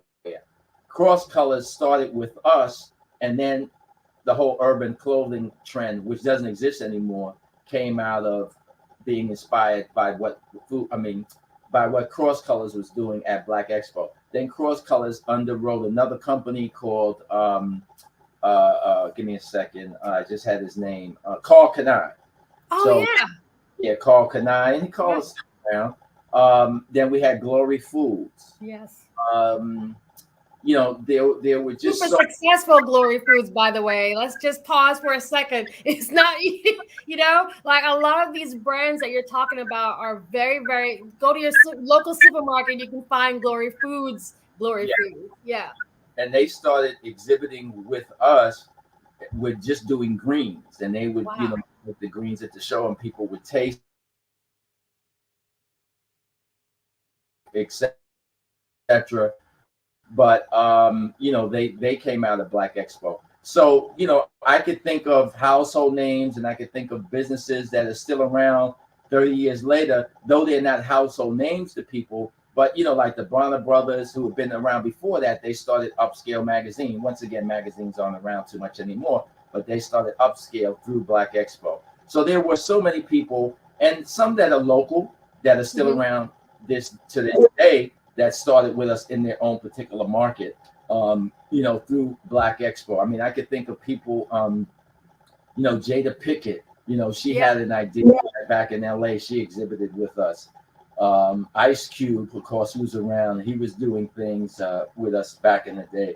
I mean, people who went on, they did other things, but as an entrepreneur, I wouldn't say Jada, even though she is an entrepreneur to this day. Yes, still. she is, yeah. These are people, before Jada was a successful actress, she had done some things. She was exhibiting at the expo in LA. Ice Cube was exhibiting at the expo in LA. You know, so I could think of people in all walks of life, acting, music. For example, a model, Tyson Beckford. Tyson Beckford did an interview, I believe it was in GQ magazine, and people came and pointed this out. I couldn't believe it. They said, read this article. This guy Tyson Beckford is talking about Black Expo. Now, at the time, he was successful as a model, but not big like he is today. Like if you say that, you wouldn't know who he was, because I didn't know who he was, because I didn't follow who's on the runway or whatever. And he talked about, in this interview, they asked him, well, how did you become a model? What inspired you? And he said, you know, I had a down period in my life. I was going through a bad depression. And one day I was walking around downtown and I saw all these Black people walking in the same direction. And I'm like, where are they going? And this is New York City, the expo's at Javits Center. The subway train is emptying out. There's tens of thousands of people walking across the west side of Manhattan towards the river where the Javits Convention Center was. And he just started following all the Black people. He didn't know where they were going. And eventually he learns they're going to Black Expo. So he gets online, he goes in, and when he walks in, he says in this interview, he's blown away. He sees all these Black people with a business and all the networking and people buying stuff, and the little kids are happy, and the parents and the entertainment, and he sat in on seminars. And when he left, he said he was so inspired. He was no longer depressed. He wanted to turn his life around. He felt like that there was no excuse for him being in the position where he was, that he saw people that looked like him that were living their dreams. Wow. And that made him go out and work to become a successful model. So when I read that article, I was like, wow, I'm really having an impact with people, and it would inspire me, because though people, it's one thing somebody comes up and says, oh, thank you, your business doing good. But when you read something in print, especially in a white publication, and of course, as we know, Tyson Beckford went on to be one of the most successful black male models. I would say, point blank, the most successful black male model in the history of modeling. And when you look at what he's done with Polo Ralph Lauren, which he still models He's for. still modeling. Yeah, he's still active. And he knocked that door open. If any of you, and I wear a lot of Ralph Lauren clothing, I really support Ralph Lauren because he's done a lot for our community. Matter of fact, I first started having prostate exams in Harlem with a center that he established in Harlem for black men, which he funded because there's a lack of black men. So we don't get prostate cancer. He's done a lot in our community that people do not know about. Can I ask you about the Black So Spirit group? yeah, and Jerry, Ralph Lauren. Yeah, can I ask you about Black Spirit Group? Yeah. You can touch on that. Yeah, well, Black Spirit Group is a new nonprofit. People can go to blackspiritgroup.com and learn about it. And what it is a group of retired businessmen. I'm retired, but I'm a serial entrepreneur. So if something strikes my mind, I may pick up I wouldn't say briefcase, my laptop, I guess, and try to make something happen. But number one, we want to mentor young entrepreneurs with the limited time that we have. I don't mean just on this earth, but the hours that we may have in a month to give advice, maybe try to show them the pitfalls of things that we did, that they don't repeat those mistakes so that they could be successful, and use the things that are available to them today that we didn't have, as I said before, 20 or 30 years ago. So that's one of the things that Black Spirit Group is about. But more importantly, unfortunately, for this time in our history as Black people and as Black business people, there are more opportunities, but we're under assault. Yeah. And there has to be something or organization to fight back, push back. So this is what I'm hoping to create the Black Spirit Group to be able to do. One of the things we're trying to do is get Goldman Sachs to create an initiative to help Black men who are in business, the way they created the $10 billion, $100 million initiative for Black women. So we're fighting for equity there and lobbying Goldman Sachs to create something like that. I feel that at this particular time, as I mentioned in our history, you're seeing individuals like Howard Bloom, who, and I predicted this on my YouTube podcast, that not only will we lose the fight for affirmative action in education, which we know the Supreme Court recently ruled that affirmative action is illegal, that they were going to come for other things. They're going to come for contracts. They're going to come for equity when it comes to participation in business or anything else. And we're now seeing that come to fruition. We're just after this ruling, which just took place a few months ago. It's actually less than a little over 90 days. Yeah. We're now seeing that Howard Bloom has sent letters to law firms saying that they need to get rid of any programs, internships or the like that help, whether you're a Black student, they're giving you a fellowship if you're in law school, or they are doing any recruitment, whether it's at an HBCU, or they just, are some way participating, let's say in the Urban League job fair. We know that Stephen Miller, who worked for the former president, has sent out letters to colleges saying, if we see you using any efforts to recruit Black students, we're going to sue you. Yeah. We know that they're already doing. Stephen Miller has gone up against the federal government trying to help Black farmers. Well, the next big wave is going to be anything that the government does, a business does to help a Black business. I'm predicting this. Yeah. Miller's group has went at the Kellogg, Stephen Miller's group has sent letters to Kellogg's because they have a program to recruit Black chefs to help create things for their product line. So anything that helps Black business people, Black students, other than if you want to go into the military and you want to die for this country, then, oh, that's okay. We'll recruit young Black men to go off to war, as I was, when I was growing up during the Vietnam War. Or, yes, we'll create opportunities for Black men to recruit them or students to go to West Point or to a military academy. Oh, we can have that. But anything else, no. Yeah, not in business. Not in business. And the bigger danger is, if I tried to start Black Expo today, I would be sued. Yes. Coca-Cola would be sued for sponsoring. How can you sponsor something? It's Black and it says Expo. The governor of Florida would probably sue me if I tried to do Expo in Florida, which in the past I did in Jacksonville, Florida, Miami, Florida, and Fort Lauderdale. They would say that it's a discriminatory event.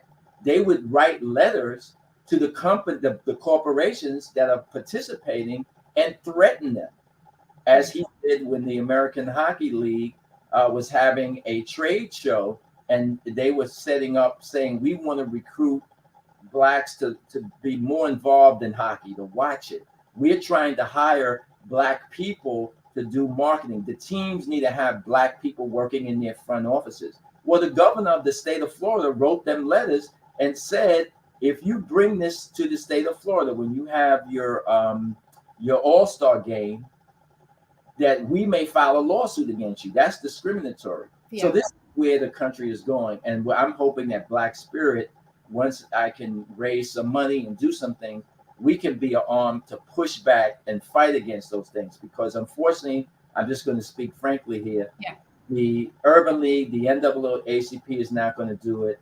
Unfortunately, Reverend Jackson, who used to take on some of these things, and I worked with his Operation Push back in the day, and because of Jesse Jackson, I was able to get money for Tony Brown's Journal. I was able to get money for Black promoters, and we got the Budweiser Superfest. We know Reverend Jackson is not in good health, and he can't fight anymore. Al Sharpton is focused on other things. We don't have anybody out there pushing back. You don't hear anything. No, we don't. Yeah. So that's what I'm hoping Black Spirit can do, because we are going to be in a lot of trouble. Thank God Joe Biden is trying to do what he is doing with the Build Back Better bill. Trillions of dollars going into infrastructure over the next 10 years. And within those bills, the money goes to the states, the contractors. They have to hire a certain number of minority contractors, new contractors, and they have to have minority employees on the job. But, I hope Joe Biden wins the next election, but I guarantee you that if the Republicans get back in office, it's going to be gone. It's all that stuff with executive order. They're going to sign that away.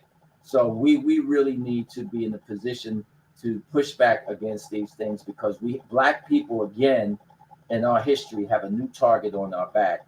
It's very dangerous. Is there a particular type of business that will qualify for Black Spirit Group? No, it's open to anybody. I don't care what, even if you don't have a business, you have an idea that you want to start a business. And one of the things I said that I hope to be able to do, if I can build this into an organization, is by being a member. Let's say if we make the membership $10 or $15 a year, you don't have to have a business, but by making that donation, once we set up to accept donations and you become a member, you can whether go online and look at the newsletter to find Black businesses in your community. That $15 a year, you don't own the business, but you're supporting Black businesses by helping us. Oh, got it. Yeah. What we're doing. Because if we can raise enough money or find attorneys to fight and file lawsuits against some of these individuals, it's going to take money. And hopefully we'll get some wealthy Black individuals to support this, because the way I'm not an attorney, but to me, the Stephen Millers, the Michael Blooms of the world. And then remember, these people have wealthy billionaires giving them money. Stephen Miller has 3 different law firms backing him up with these lawsuits. And Michael Bloom, the same thing. He has a group of law firms, not a lawyer, law firms that help him. Otherwise, he wouldn't have got to the Supreme Court. Yeah. As I said, I'm not a lawyer, but I think it can be proven through discovery, but it's outright anyway, that these individuals have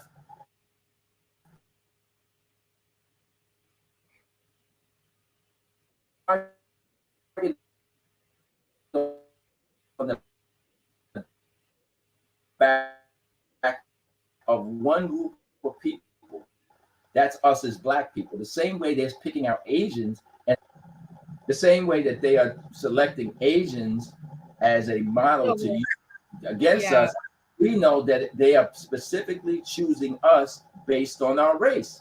So that in itself is discrimination. How can you pick a group of people and say, I'm going to tear apart, whether you say it's an advantage or not, everything against them? You're coming after a specific group of people based on color, not a class, not a gender, not a religious group. You're attacking us based on our color. And I think all Black people are defendants and should benefit from any damages that we get, because whether it's in education, business, job opportunities, we are being hurt. Your children, future generations are being hurt because you're singling out a group of people based on their color to impede the bad behavior. Right. So in other words, I hate to cut in, but we're definitely going to have to bring you back, because like I said, I feel like this has been such an honor, first of all, just to get your perspective on your journey, your history. There are a lot of us who have been impacted one way or the other. As I was thinking about Black Expo, I was one of those people in Philly back in the day who, yeah. So for me, it just came to me like, wow, this is actually that Jerry. So I'm so honored, and we're so grateful for everything that you've done for our communities. We're all benefiting, including the Black Business Network. Because like I said, without Black Expo, none of us would be here. So I definitely honor your time and honor your service and everything that you've done for us. And I definitely want to hear more. Y'all, please check out the blackspiritgroup.com site so you can learn more about that program. And with that, I think I'm passing it to Dr. Kelly. But I just want to make sure I give you a quick thank you so much for this historical interview and a conversation and sharing everything with us. Yes, Shelly, please, thank you so much. Invite me back, because knowing that you're from Philly, I want to touch on those stories about things I had an opportunity to do that I didn't, that I passed on. Yes. Touch on it. And one of the things I had an opportunity to do, which unfortunately I messed up, was to purchase and buy a WDAS radio station. The owner, Jimmy Jackson, came to me in Atlanta and said I'd be a good steward. He was selling a radio station and offered me a chance to buy it for $20 million. I didn't, and 2 years later, it sold for $60 million. The next year, it sold for $100 million.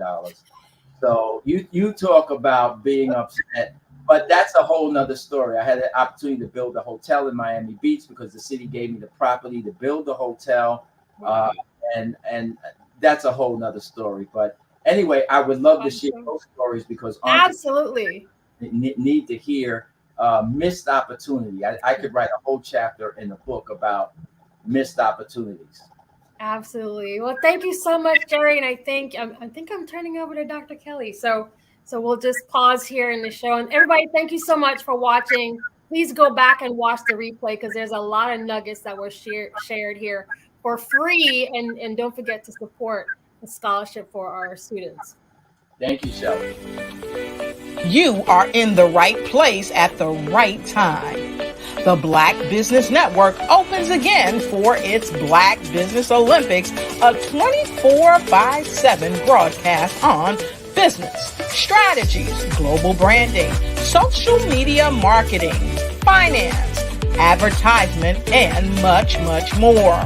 Featuring the top, most powerful entrepreneurs and speakers and thought leaders from all around the world as they gather together for this phenomenal event. Join the Black Business Network streaming live into the metaverse, STEM City, USA, Black Multiverse, Pod TV, Roku, Hulu, iHeartRadio, Apple TV, YouTube, TikTok, Instagram, Google Podcasts, Facebook, LinkedIn, IBM TV, Spotify, and Twitch. Tune in today and be a part of this amazing movement. The Black Business Olympics welcomes you. I'd like you to imagine with me, if you will, opening an app where you can collaborate with like-minded individuals from around the world, get inspiration and in-app tools to launch and grow your business, as well as share your knowledge and earn compensation, all in one app. Well, the name of that app is Truso, short for Truly Social. Hi, I'm Matthew Newman, the founder and CEO of Truso. A new concept in social media, Truso is designed from the ground up to be a platform that's both social and empowering for all its users. How exactly do we do that? I'm glad you asked. First, Truso brings the world together via video. Psychologists assert that video provides a significantly more effective connection than audio only. When you enter a community on Truso, you're face to face. Second, on Truso, you don't have to have 1 million followers to monetize. Our business model allows all hosts and moderators to monetize, no matter the size of your following, by 1, producing fee-based content, and 2, inviting others to join the platform as subscribers. Even more, Truso has an in-app resource library with over 100 free resources, forms, and documents to help you build your brand and grow your business. Third, Truso is inclusive. The deaf and hard of hearing communities make up 360 million people worldwide. Unlike audio-only apps, Truso embraces this community, providing a networking platform that allows them to participate via video and closed captioning. We even have a deaf and hard of hearing foundation in the works as well. Fourth, Truso is both social and safe. We refer to Truso as a virtual extension of the beauty shop, barbershop, and brainchild of the community. A place where there's laughter, along with wisdom, growth-oriented conversation, and genuine connections in a safe space. Truso even has proprietary security to ensure we maintain a safe environment for everyone. Where are we at now? Truso is live, y'all. We've launched in beta, and we're acquiring users daily. We have an incredible development and marketing team, plus amazing celebrity influencers at the table, helping us spread the word around the globe, beginning within the African diaspora and beyond by creating a safe space for growth, connection, and collaboration. We're truly excited about Truso. We've created something special for which there is a global market. And we invite you to embark on this journey with us as a shareholder. The future for Truso is truly bright. Join us and let's go there together.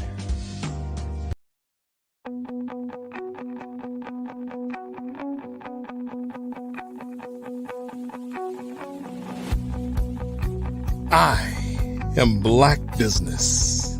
From the moment I wake until the time I sleep. Yes, I am Black business.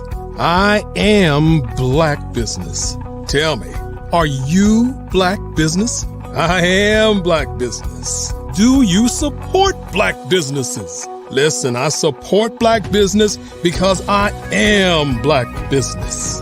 Black Business Expo, one of the largest business showcases in the history of Black business in the world. The world. Sign up today at www.blackbusinessexpousa.com or call 919-308-9090. I am Black business.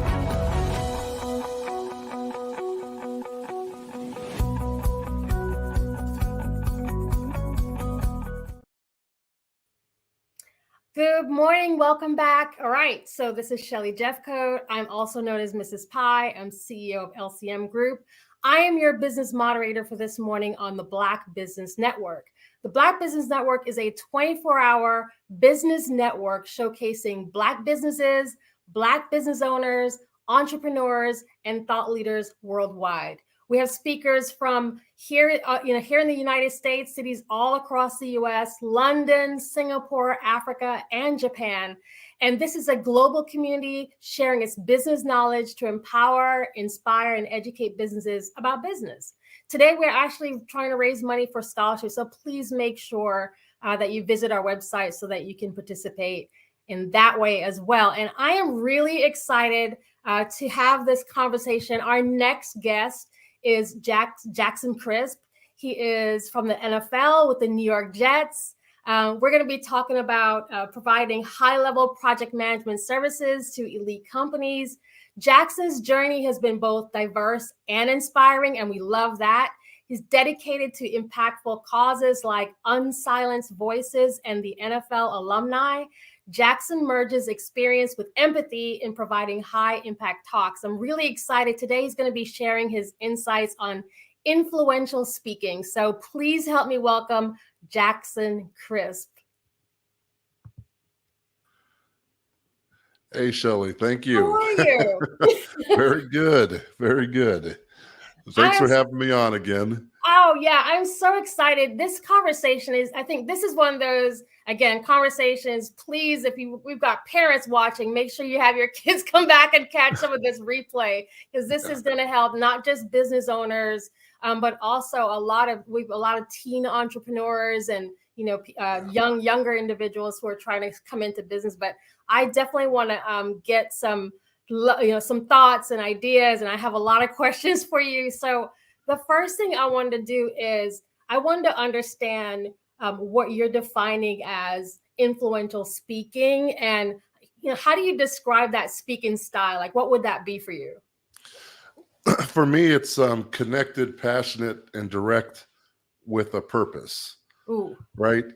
And so those are all some pretty big words, but that's in terms of generally, that's it. And you have different types of audiences, you have different topics, you have different agendas in terms of who you're speaking with or for. And the one thing that's a common thread through all that's your passion, right? So that's what emotional and passionate connecting with your audience, and you won't go wrong. So over deliver on the passion and connecting with that audience, and everything else will sort of work itself out. So this is really key. So a lot of times I meet, especially entrepreneurs, and they're really passionate, or they've stepped into like the purpose of what they want to do, right? And there's a lot of passion behind it.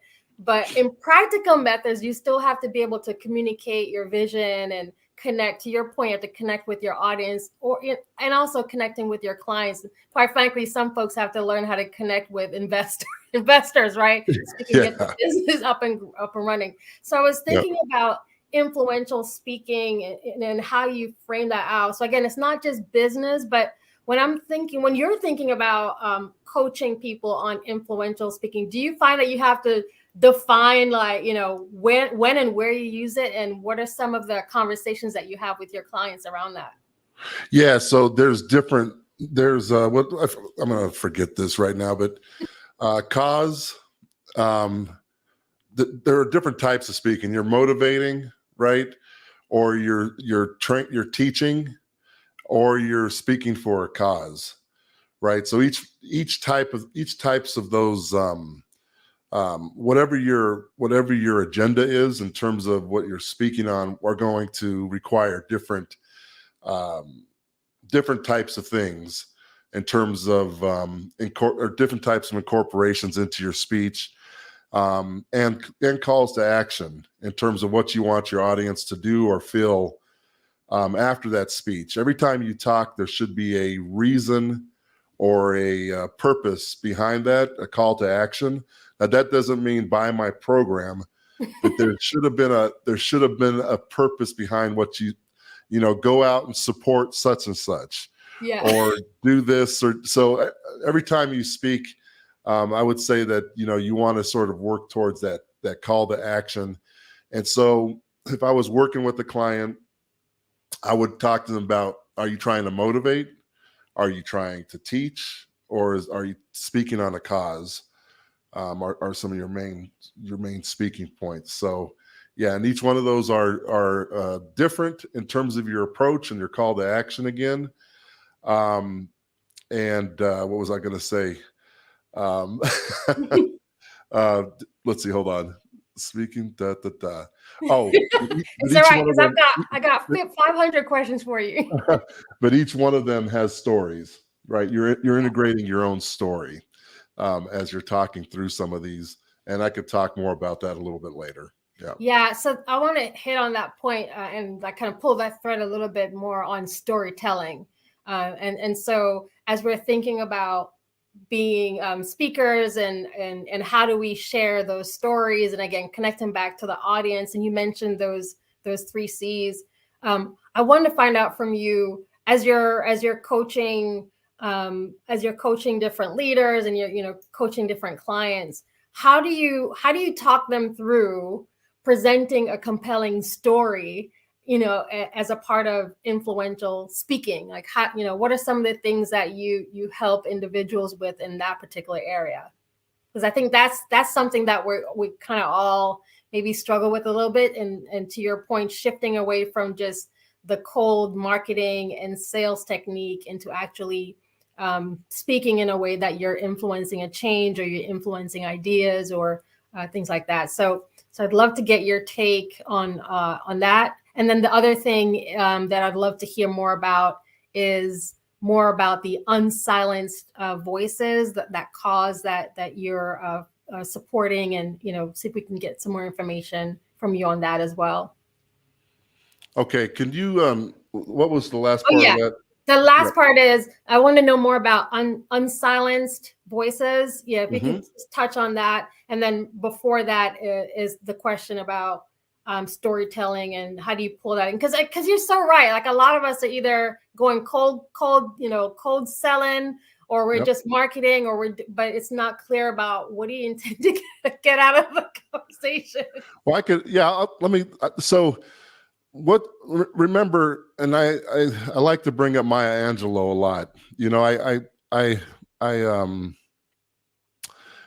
I say her saying, I sort of cut it shorter sometimes, but it's how you make people feel. Yeah.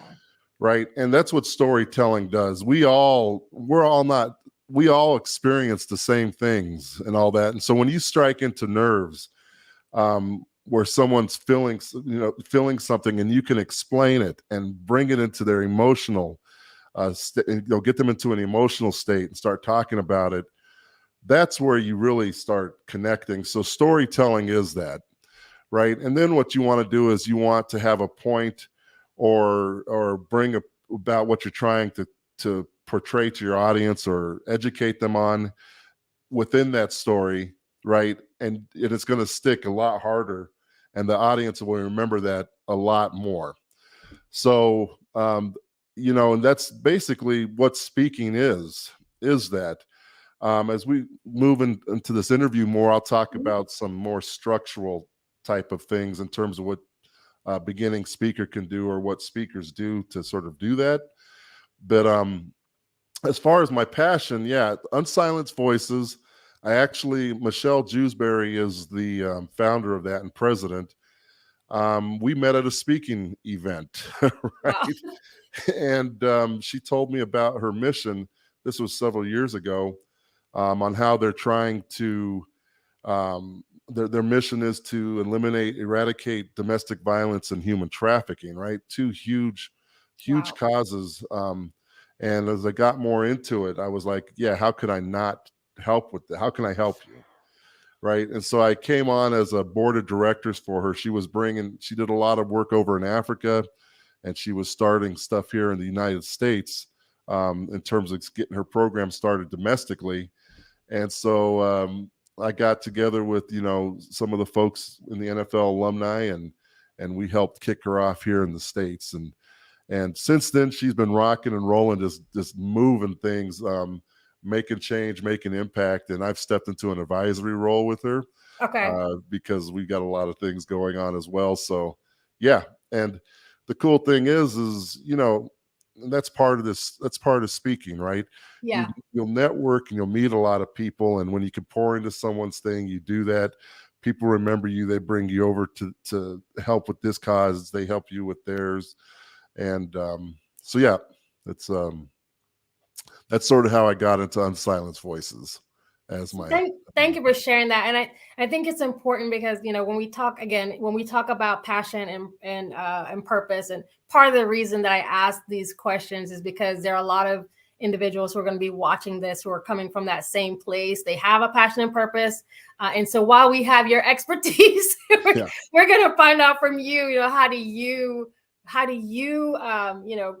create that kind of, using your speech as a tool so that you can, again. So for me, it's impact, right? So that's one aspect. But whenever I talk to any crowd or any audience, I want to change lives. I want to impact them on whatever the purpose of that speech is, or who I'm talking to, or what I'm trying to influence.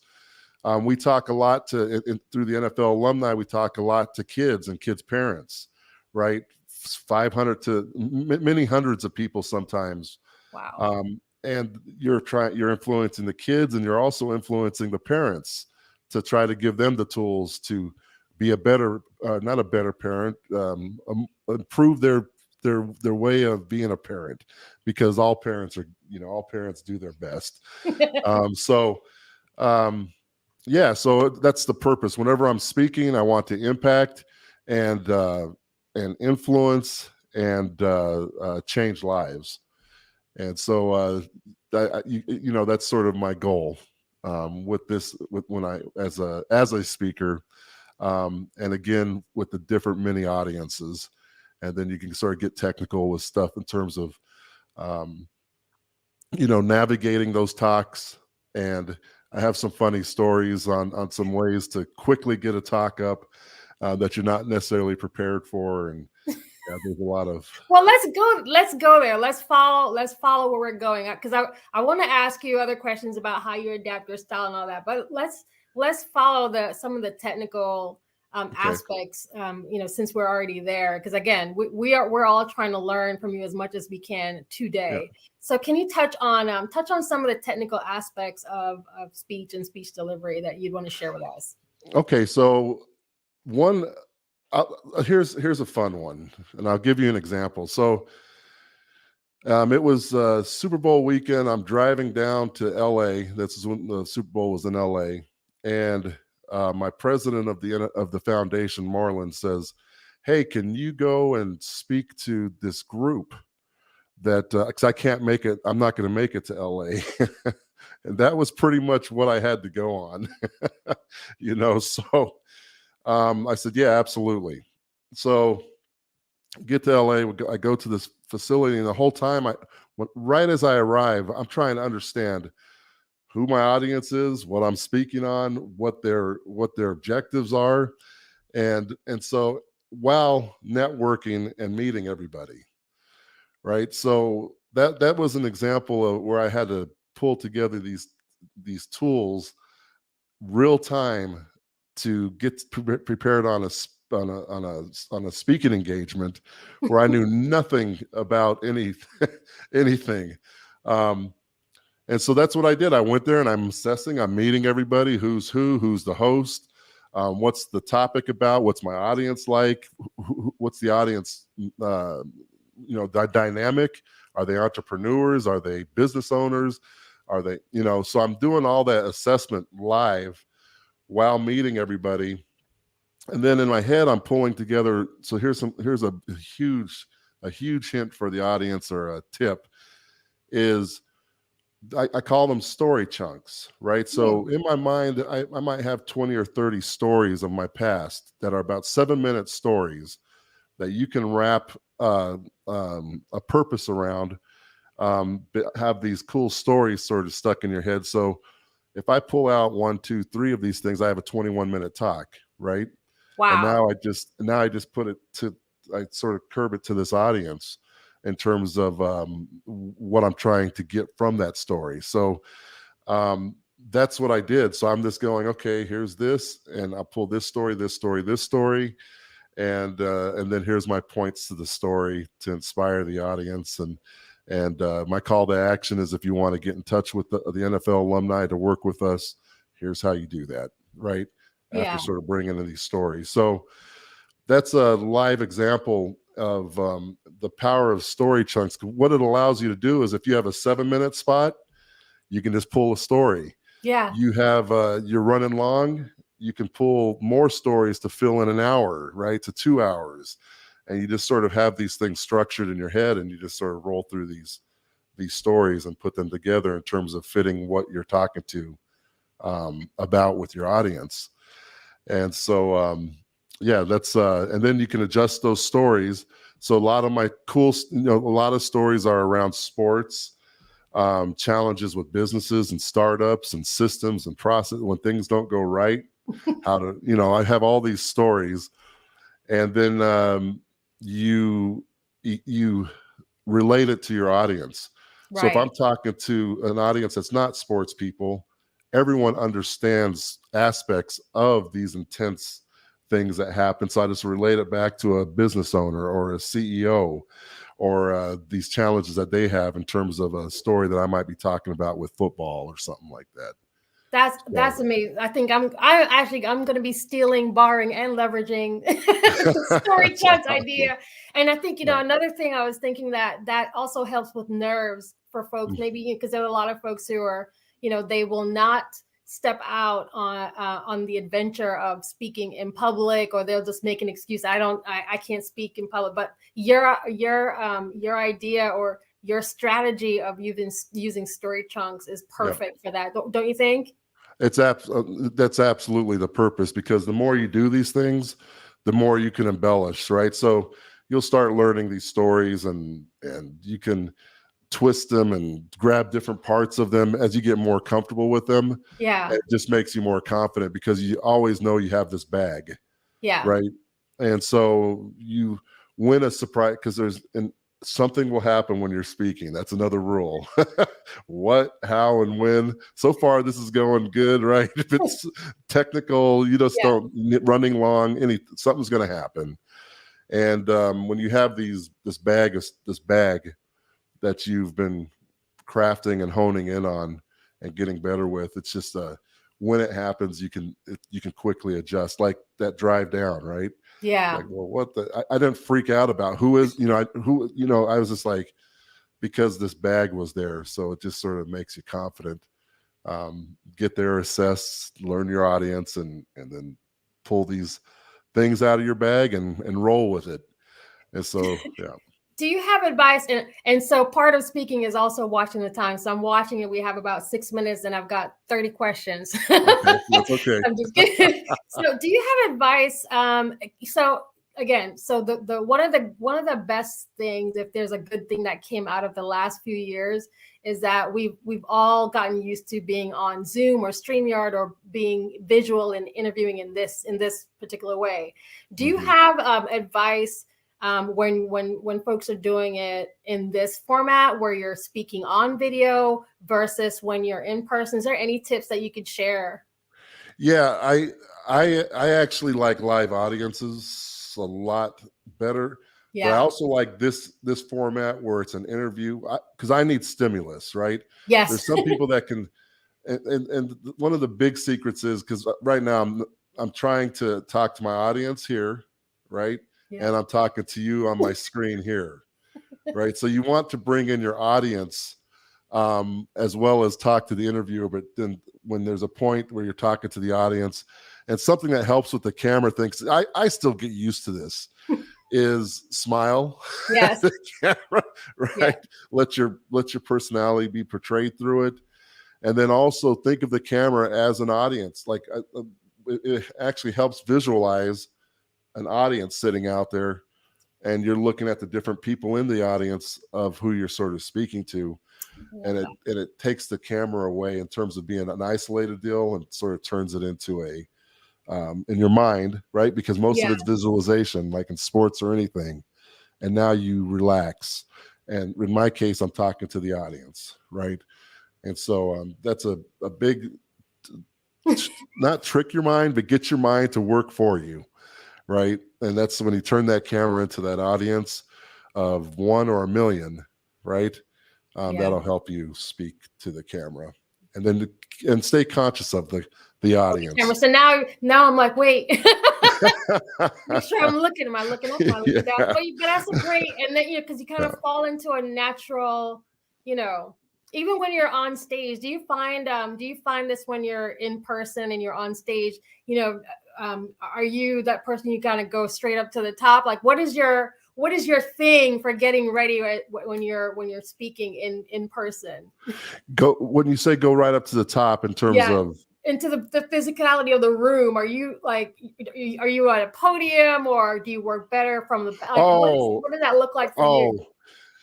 Yeah, there's a lot of technical stuff, and when you're talking from one perspective, you're on this side of the stage, or you're talking from the person, the hero's or someone else's perspective, you're on the other side of the stage, and eye contact, watching your ums, and then the other thing is also realizing that the audience doesn't know if you forgot something or made a mistake. So a lot of beginning speakers will forget something or make a mistake, and then they'll say it out loud. They'll speak their mistake out loud, right?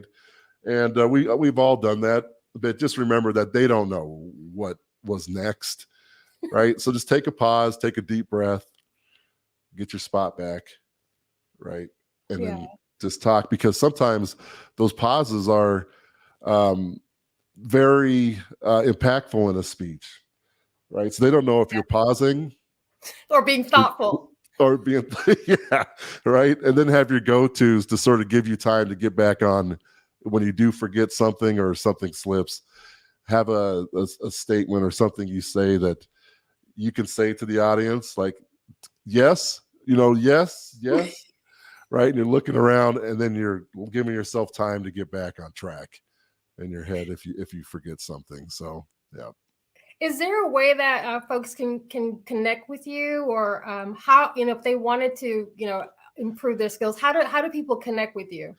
So right now I'm starting to take on more speaking gigs for events and corporations and events, corporations, and kids, like for schools and stuff like that. And they can reach me at jackson.coach.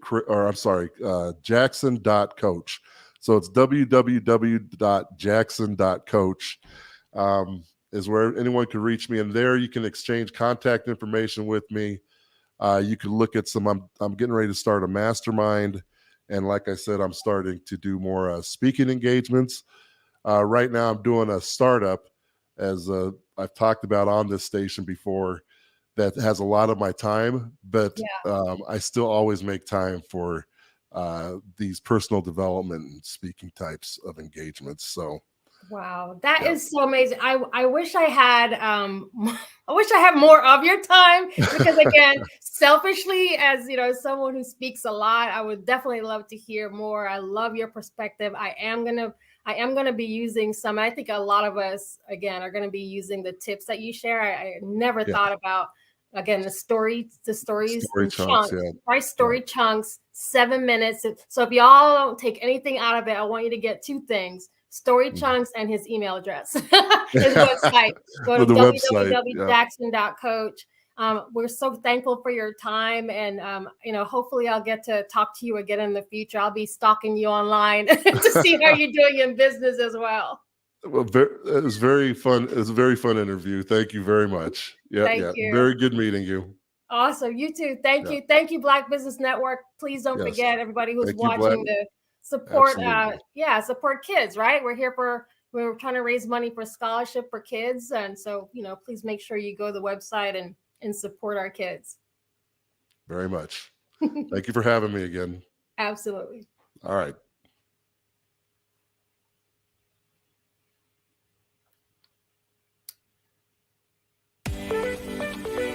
You are in the right place at the right time.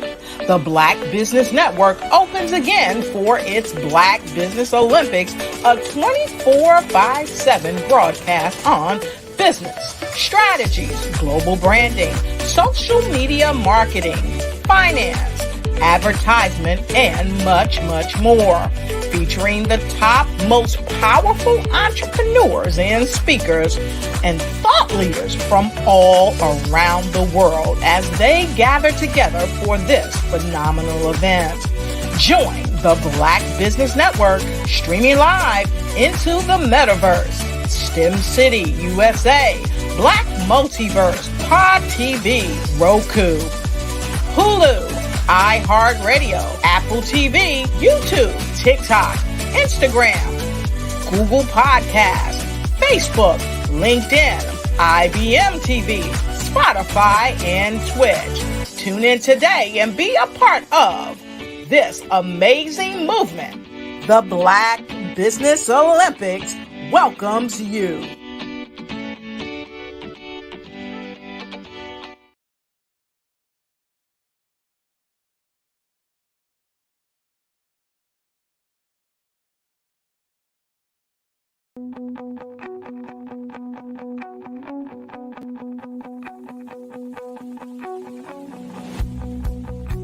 I am Black Business.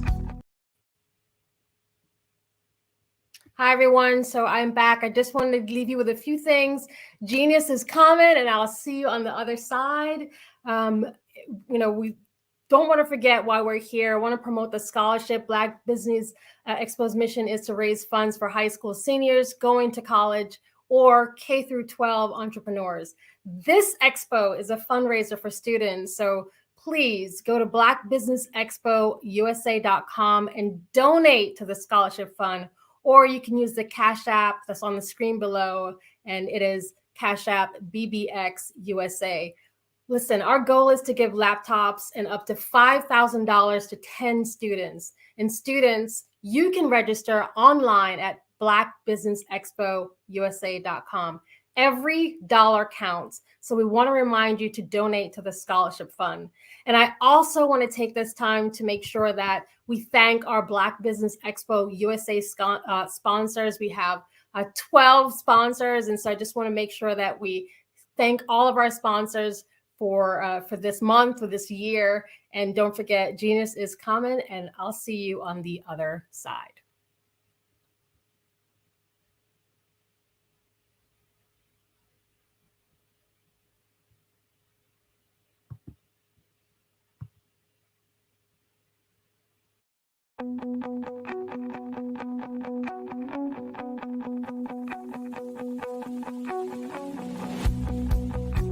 I am Black Business. From the moment I wake until the time I sleep. Yes, I am Black Business. I am Black Business. Tell me, are you Black Business? I am Black Business. Do you support Black businesses? Listen, I support Black business because I am Black Business. Black Business Expo, one of the largest business showcases in the history of Black business in the world. The world! Sign up today at www.blackbusinessexpousa.com or call 919-308-9090. I am Black Business.